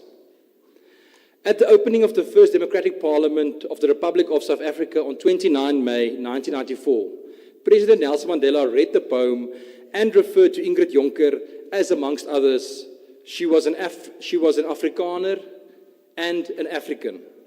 Despite the dark times South Africa found itself in 1960, Jonker ended the poem with the belief that one day the child would become a giant, that the child would move freely, not only in South Africa, but through the entire world, and that the child would move without a pass. Speaker, as we commemorate the bravery of the youth of 1976 and that generation, and many other generations of youth before and after them, we honor their sacrifice and their conviction in standing up against oppressive systems and demanding dignity and equal opportunity. Honourable Speaker, June 16 also marks 125 years since the proclamation of the scorched earth policy by Lord Roberts during the South African War, which would inevitably lead to the death of 48,000 black and white South Africans in various concentration camps across the country, the vast majority being women and children. May June 16 forever remind us to guard against such human rights abuses, and that this never happen again in our beloved country. Speaker, but my call today is a call to action. For the seventh administration to truly honor the youth of the past generations that fought very hard for equal opportunities, this administration, as well as this House, must make less promises and take more action. To use the Latin phrase, acta non verba, translating into actions, not words. By taking decisive actions and not only making promises, the youth of this province can also be equipped and given the opportunity to make a meaningful contribution to the Free State, to provide for their loved ones, and to live a dignified life. And that is the call to action. Unfortunately, after 31 years of a democratic South Africa, the youth is faced with a catastrophic expanded youth unemployment rate of 56.3% in the country. This is a steep upward trend from 2015. Over the last decade, youth unemployment has then increased by more or less 11%. Over the past decade, GDP in South Africa has increased on average by a mere 0.7% per year. And that is a clear indication of the greatly ineffective economic policy of the ANC. Clearly, government policies over the last decade have not assisted the youth in obtaining employment. In contrast, these policies and outdated ideology and inaction has greatly deepened youth unemployment crisis in the country. At a national level, the African National Congress will have to seriously rethink its ideological approach to the economy, to job creation, and to growth. BEE and other race-based policies deters investment, slows down potential, and jeopardizes millions of South Africans from obtaining dignified employment. These policies have unfortunately only benefited a handful of connected individuals at the expense of real redress and economic transformation to the benefit of all South Africans. Honourable Speaker, very concerningly, Stats SA revealed that of the 4.8 million unemployed youth in Q1 of 2025 in South Africa, close to 60% have no previous work experience. This means 6 out of 10 unemployed youth in South Africa has never before had a job and have any kind of experience to bring to the table. This is very alarming and could possibly lead to long-term unemployment and exclusion from the economy, as no skills or experience is obtained for a prolonged period, with youth remaining unemployed and unskilled. till adulthood and beyond. 6 out of 10 unemployed youth today, of the 4.8 million, have no previous work experience. Speaker, to turn to the Free State Province, the Free State youth unemployment rate of 52.1% is the second highest in the country, with only the Northwest Province outperforming the Free State. This must ring a serious alarm bell with the Free State provincial government as well as our local municipalities across the province. The catastrophic youth unemployment can only serve to aggravate the prevalence of GBV and femicide, especially against young women, teenage pregnancies, drug and substance abuse, which is rife in the province. It is rife in our province, as well as crime. Access to training, skills development, jobs and opportunities for the youth is one of the best instruments to tackle these social ills that destroy the future of our young people. And we must be serious. These social ills destroy the future of our young people in this province. Speaker, but in contrast to the dismal situation in the Free State, job creation for the youth in the DA-governed Western Cape has shown sound progress over the last decade, with youth unemployment in Q1 of 2025 being at 27.9%. Now, that is compared to the 56%, let me just get my numbers right here. That is versus the 52% in the Free State Province. And the youth unemployment thus in the Western Cape is the lowest in South Africa. Outside of youth unemployment, the DA-governed Western Cape also has the lowest unemployment rate in all of South Africa at 19.6%. This is a clear indication that where the DA governs, it creates an enabling environment for job creation. Speaker, but where the DA governs, we know that more must be done. The 19.6% is not enough. We must work harder and we must bring that number even lower. And that is across the province we govern as well as the municipalities from Umgeni, Midvaal, etc. We know we must do more. And the only way we can do that is by taking action firstly, by working on innovative solutions, providing the youth with skills for a changing world, and more partnerships across the whole of society, because the whole of society must be involved in addressing youth unemployment. Speaker, but let's speak about solutions in the Free State Province to the unemployment crisis. We must be frank and clear about the role government has in creating an enabling environment for investment and growth that will tackle unemployment. Government does not create jobs by bloating its staff establishment, by doubling functions, or by paying ghost workers. That is not how you fight youth unemployment. The work of the relevant spheres of government is to ensure the basic building blocks are in place as per their constitutional mandates to realize an environment where there is equal access to opportunities, where the economy grows, and where jobs are created. Speaker, and I want to start here with the first building block, local governments. And local governments in the province are failing. They have to create an enabling environment for economic growth, for social development, and job creation by delivering the most of basic services. We cannot underestimate the catastrophic impact imploding local governments such as Kopanong, Mangaung, Mafube, Machabeng, Muakare, and the list goes on, have on youth unemployment. Businesses, especially startups and entrepreneurs, do not want to take the risk to invest or expand their businesses in a municipality that does not have running water to fuel its business or its factories, or an unstable electricity grid, or an unclean, unsafe, or unattractive environment, or a roads network that does not cater for the distribution of their services or their goods. One can only look to the poor governance by the Maluti Apofong municipality and how that has negatively impacted the Maluti Apofong Special Economic Zone. MAPZES could have delivered thousands of more jobs and training opportunities for the youth of this province if it was not reliant on a dismally performing municipality such as Maluti Apofong. Speaker, honourable members, for the Free State to tackle youth unemployment, local government must work. In vast contrast to the DA-governed Midvaal municipality in Gauteng, which has received 11 clean audits, 11 years of good, clean governance in a row, and has won several SAGA awards for its clean audits and governance excellence, several municipalities in the Free State Province actively harm their residents as per the Auditor General's audit report. Actively harms their residents. Speaker, time is catching up on me. The short and the long is, if one looks to a municipality like Mangaung, it has a budget of 35 billion rand in the 2025-26 financial year.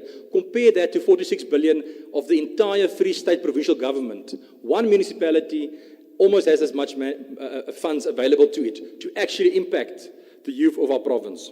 Speaker, let me just quickly run through a few possible solutions that the Democratic Alliance wants to pose to the Free State provincial government to start addressing youth unemployment and youth concerns. Firstly, sound financial management. Unfortunately, with unwanted expenditure of close to 1.5 billion in the 2023-24 financial year, the provincial government is failing in sound financial management. Imagine if the 309 million in fruitless and wasteful expenditure was used to fund major projects that could have benefited all residents, including the youth of this province. Thus, the first step in maximizing assistance to the youth is sound financial governance and management of provincial funds. This administration must dramatically increase its value for money spending, its checks and balances, and accountability. 2, access to the internet in the Free State Province. If that 309 million in fruitless and wasteful expenditure could have been used to fund the rollout of limited free public Wi-Fi at government facilities across the province, just imagine what that connectivity could have meant for the youth, especially in rural areas and underprivileged areas. Surely 309 million can go a long way in connecting the youth of this province to the internet, to training, to skills, and to job opportunities. Of the 181 libraries under the auspice of the provincial government, only 43 provide free Wi-Fi to patrons. Compare this to the DA-governed Western Cape government, which has rolled Wi-Fi hotspots out at 1,800 sites. And here in my hand, printed this morning from a very accessible Western Cape government website, is a list of those Wi-Fi hotspots, free public Wi-Fi hotspots that have been rolled out across the province. Just hold on. You may have a seat, honourable member. Please, Speaker, every day we listen to Western Cape here. Are we in the Western Cape? What is your issue? Why are you rising up? I'm rising on the point that I don't know what can I call it, but we can't be brought to the issues of Western Cape day in and day out. without facing Unfortunately, our that own is not problems. an issue that can be used as an out of order. You can repeat whatever you say several times. Honourable Speaker, thank you very much. To make it clear, in the Free State, there's only 43 free public Wi-Fi sites available. 43, compared to over 1,800 in the Western Cape. It says there's access to the youth. It's a university in your hand. If you've got free access to Wi-Fi at government facilities, you can upskill yourself, you can learn, you can access jobs. It is a lifeline to opportunity. That's the short and the long. That is what free Wi-Fi means. And that is the comparison. Speaker, then in terms of access to government information, the fourth industrial revolution is not on the horizon, it is here. Can you take your seat? Honourable Speaker, can the member take a question? You see, this is the same thing. They're asking this question every time the member says no. So I don't know what is the rationale in asking this question. Because they always will say no. I'm not on the Western Cape.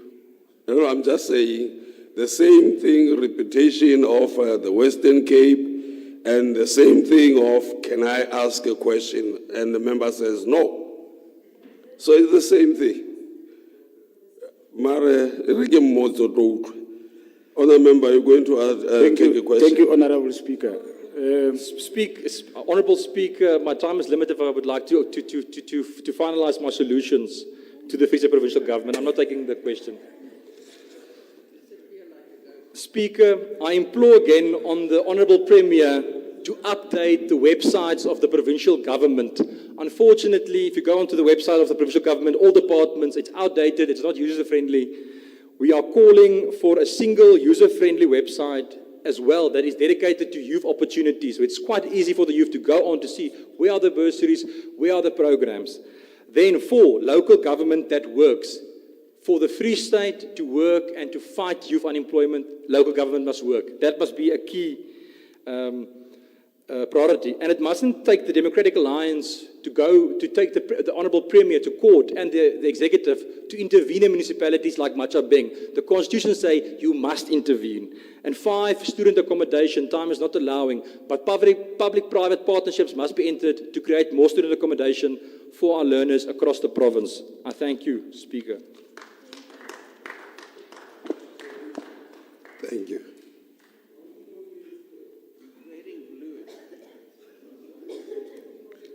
Can I ask that other members, if you have a question, ask, and let's see if the member would answer.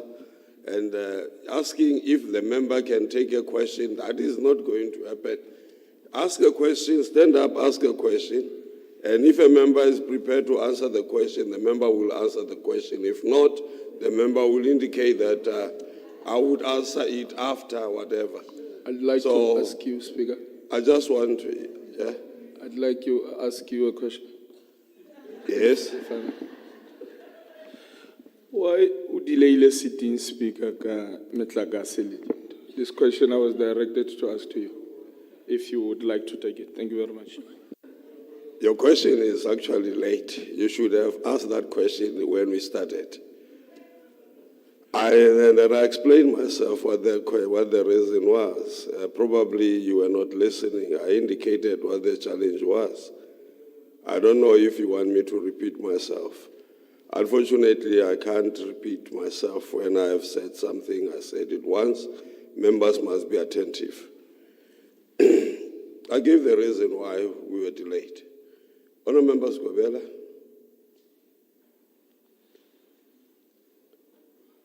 You see, when you ask the question, I choose to answer it or not to answer it.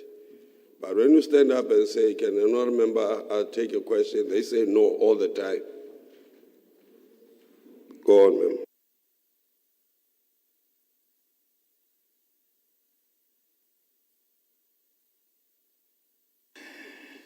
Thank you, Honorable Speaker. Today I rise not to only speak as a voice of my generation, but as a firm believer on an untapped potential of the youth of South Africa and the very engine of our country's future. But however, it is important to explain and make awareness and public education to the youth and the general public of what we are confronted with so that they don't wage the struggle on the wrong side of the struggle, but on a wrong understanding of what we are confronted with. Honorable Speaker, with the theme of this debate, it compels us that to say what we are confronted with or what we have, it is no myth, no illusion that we live under a capitalist mode of production where the means of production are in the hands of the few and privately owned. And it is a fact and it is a reality that majority, they sell their labor to survive. And also, it is a fact that the system is driven by the profit, competition, accumulation of capital, not social need. In the eyes of the capitalism and under capitalism, youth are not viewed or treated as full citizens, but they are primarily seen as future workers, consumers, and labor reserves. The key effects of capitalism on youth and what we see today and what we bear testimony to are the following. The mass youth unemployment and underemployment, especially in Global South, is often by lack of access to work experience or capital, the labor market's demand, which demands the experience, yet they deny youth the opportunity to gain it. Consequently, this results to a long-term unemployment, discouragement, dependency on the state and or the family. The commodification of education, it still continues, and we know education has become a private commodity, not a public right. The youth from the working class communities are unable to access tertiary education of their choice because the tertiary education is expensive and it often produces workers for outdated or limited markets. And that is why today you'd have those who have the means, who afford the quality of education, they would be going directly to the choice of institutions that they are affording than a child of the working class that would not have a privilege to have a choice but to attend an immediate available higher institution of learning that is made to be available by the working government of the ANC-led government to ensure that the quality that they would get, it will be at the same level with those of the capitalists or those who have the means to afford the education. Today, the degree is no longer a guarantee of employment as the reality, especially for the black working class youth. Consequently, we found them, those who have managed through the intervention of the ANC-led government, overqualified yet unemployed, with others with the rising debt, those who have pushed with their own means to ensure that they get to the higher institution of learning, and the others, they are frustrated.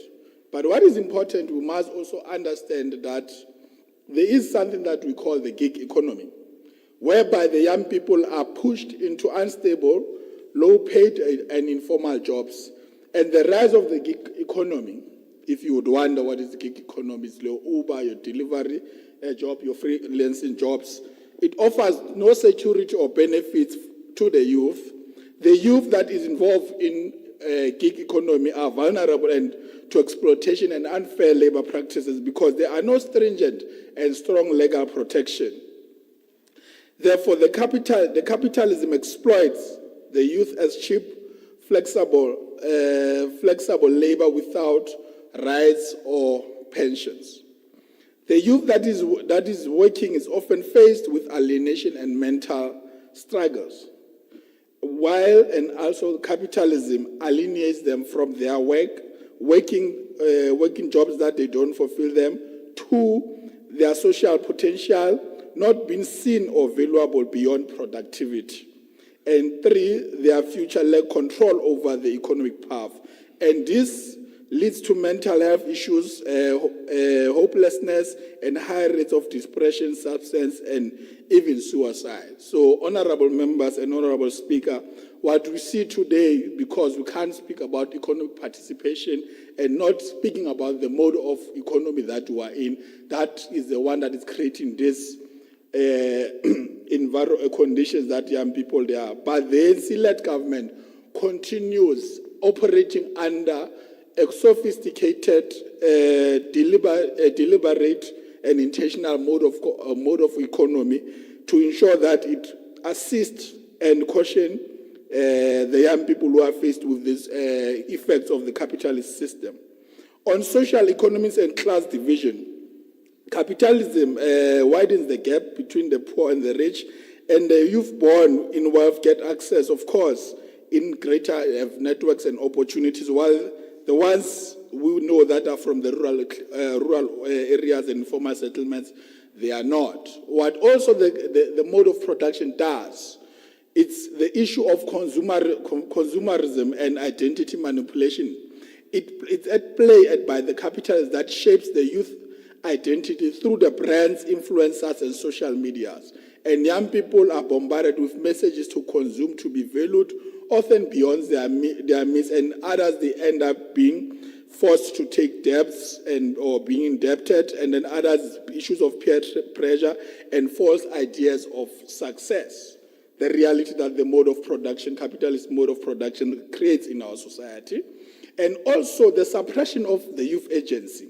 It is prevalent as the system does not favor or foster youth political consciousness, which unless that political consciousness, it aligns with the prophets.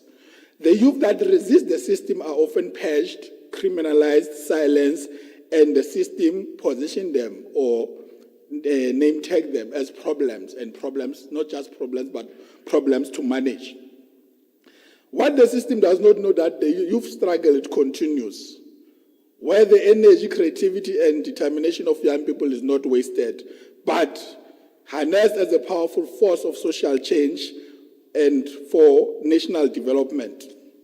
Honorable Speaker, I stand in this House to argue that if our society is to thrive in a fast-changing world, the youth must be equipped with the right skills and create inclusive pathways for meaningful economic participation. I want to reiterate and urge that youth employment or development is not a cause. Youth unemployment is not a cause by laziness or lack of ambition. It is a result of deep skills mismatch, a systematic exclusion by capitalist operations, and the digital divide amongst the young people, and the digital divide amongst the majority of the young people to actively participate in technological-driven global economy. The changing world, what skills do we need? The global economy is being transformed by technology, climate change, globalization, and geopolitical shifts. The jobs of yesterday disappearing and the new roles emerging that demands a different set of skills. The World Economic Forum lists top skills for the future, and they include the critical thinking and problem solving, digital literacy and ICT skills, creativity and innovation, leadership and emotional intelligence, financial literacy and entrepreneurship, adaptability and resilience. But yet, through the capitalist system, through its superstructure, continues to use the same operations whereby the schools operate like factories from 1950, producing an army of workers for the industrial economy that does no longer exist. This is intentional to create surplus value of the labor power and to devalue the labor power as a valuable and important element of productive forces in the mode of production.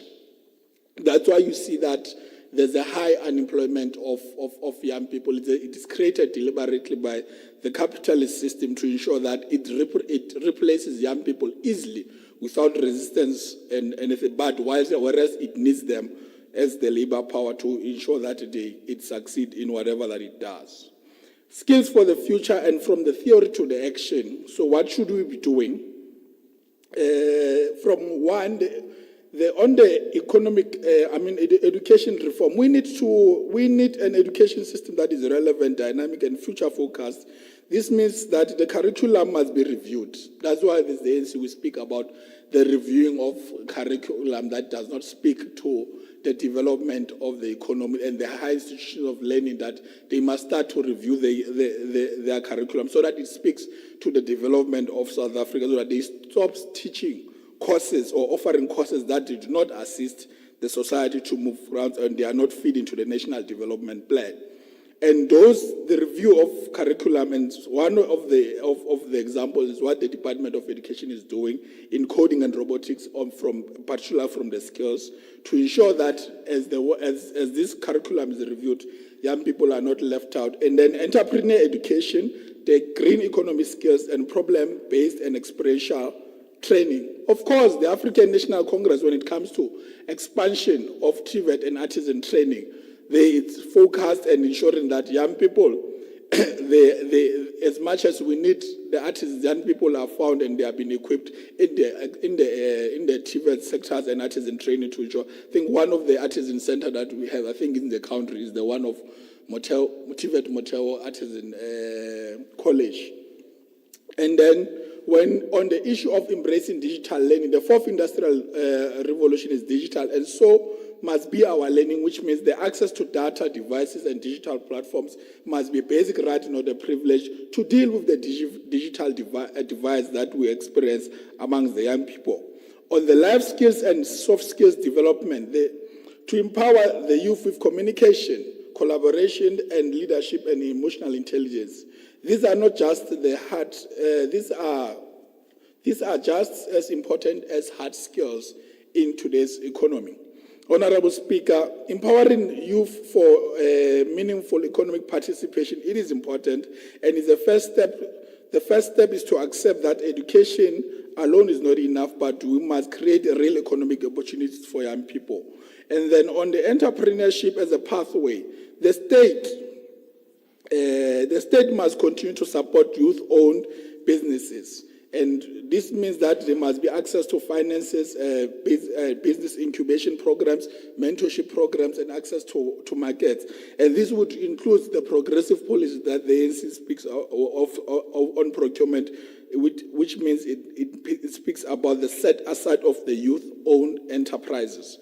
Under the employment opportunities, of course, we know that the ANC-led government is limited under the capitalist mode of production conditions to succeed, but is making meaningful and contributive efforts that are such as follows in what you call the Youth Employment Service, the Presidential Youth Employment Intervention, the National Youth Service.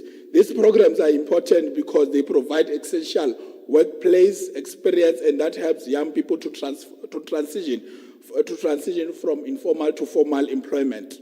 Under the rural and township economy, let's not forget the millions of young people outside the cities. We need to stimulate the economic growth in the township and rural areas through the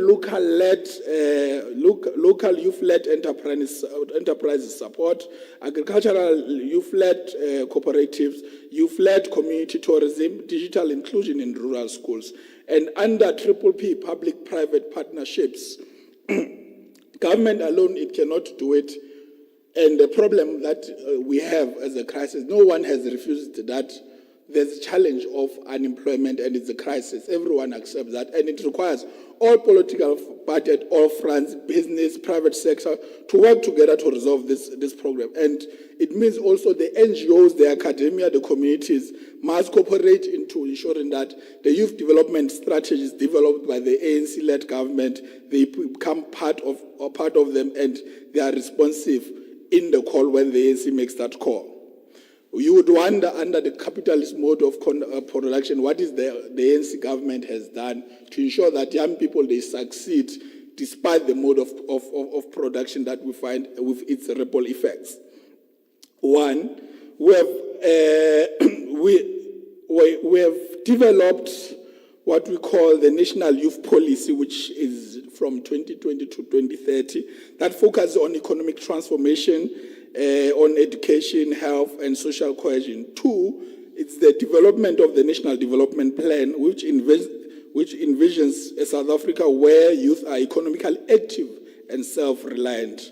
Three is the Integrated Youth Development Strategy led by National Youth Development Agency, which is the NYDA, which coordinates the programs for youth empowerment. And the other one, four, is the Industrial Policy Action Plan, IPAP, and Skills Accord to promote youth skills and priority sectors like manufacturing, ICT, and green economy. The other one is the Preferential Procurement Policy Framework Act of 2000, which gives effect to the constitutional requirements for presidential policies to advance historically disadvantaged individuals. And it further go to ensure that of the procurement that must be done at the state must be those that are previously disadvantaged, they must have set aside. The one that is controversial, the Bella Bill. It aims to improve the access to education and introduce compulsory grade R. I still do not understand that if we are in the democratic government and democratic country, which is which we are uplifting and upholding the Constitution. Why would the opposition still contest the Bella Bill till today? Because it speaks about the government being in charge of the responsibility on the development of education. But in other sectors, where government is in charge and providing direction, they are not contested. You know, it's very interesting. If you go and look at the comments on the Bella Bill of people who have commented to say that they don't agree with the Bella Bill, and then you do the background check, you'll find that they are from a point of privilege. Not all the child, you will not find even a single working class person disagrees with the Bella bill or that the Bella bill must be put into law. So it tells you that the privileged, they do not want the state to be in charge or in control of the development of the society, but they want individuals. And there's no society that can thrive or be successful like that. The state must continue to be in charge and must continue to intervene in the development of the people, because they want to decide with their own SGBs. They want to decide which policy it must be taught in the school and as far as the language of teaching, and we are not going to allow that. We agree, and as the ANC will support this bill, that it must go through and be implemented. The Land Expropriation Act, it must be used to fast-track the land ownership gaps amongst the young people and be used as a stepping stone for young people to be actively involved in an economy. Again, the opposition is opposed to this progressive Land Expropriation Act, and this is also very disappointing, because if we are all agreeing with the preambles of the Constitution, it means that we must work together to realize that the land must be shared amongst those who live and work in it. The National Health Insurance, again, as young people, we agree with the NHI that it should be implemented, because the youth are amongst the majority, and in majority of those youth, they must benefit from quality healthcare service on the basis of their needs, not on the basis of their ability to pay. We agree as well as young people that it must go through. The BEE, it must be sustained. We must fight it to the latter, that it must see the light and continue to be there. The transformation fund, it must go through as well. Even if they are contesting it, we must see it that the transformation agenda, it must be implemented in South Africa. And the ANC doing that is not breaking any laws, but working within the tight and complex conditions of the capitalist mode of production to ensure that the society continues to thrive. And I must say, what's fun and what is interesting is that every time we are told about the DA-led government, the DA-led government is not operating from the sky. It operates in South Africa, and there's a national government, and that national government, it has the laws, and those laws are ANC-led laws, and the ANC economic policies. All these laws, it uses them because they cannot define themselves outside the law that is a South African law. So they are not thriving because of they've invented a law. If you would ask them which law that they've put into action, you'd find that there's none. So they are not operating from the sky. So the other issue is that we must say, I heard the honorable member speaking about the local government, what is happening. No, member, you may take your seat. Yes, sir. Thank you, Honourable Speaker. I just have a question that if we have these national laws and the Western Cape is able to use them to create employment, why aren't ANC-run provinces using those same laws to do the same for our young people? Yes, ma'am. No, there's no question. There's a statement. You have an open question, closed question, direct question. So there's no question. There's no question. Thank you for the statement, Honorable Jagasa. But the PFMA and the MFMA are not transformative tools. That's what we must engage on, Honorable Pretorius. Say that if you want to deal with issues of local government and how the procurement is done to be transformative and to be developmental, we have to focus on the issues of DORA and ensure that, and the debate should be that, and including the equitable share, to say that how does the PFMA, MFMA, and equitable share and DORA assist in the national crisis that we have of unemployment and social ills? Because if you are going to debate those things without not debating the issue of where our resources are being channeled, and not speaking to the untransformed PFMA and MFMA tools, which are financial instruments that do not address the question, the social pressures that we have, then it means that we are not attending to the issues, the issues of development and ensuring that young people they are being prioritized. And we must agree with the EF, Economic Freedom Fighters, that we're agreeing on land expropriation and we want to continue to see their support to ensure that young people, they own property and they are everywhere. But it's just disappointing that they had to understand that we are not operating in a socialist economy. So some of the things, they might be implemented at a progressive, slow pace, but we're getting there, and that should be their understanding. And we must look inward as young people.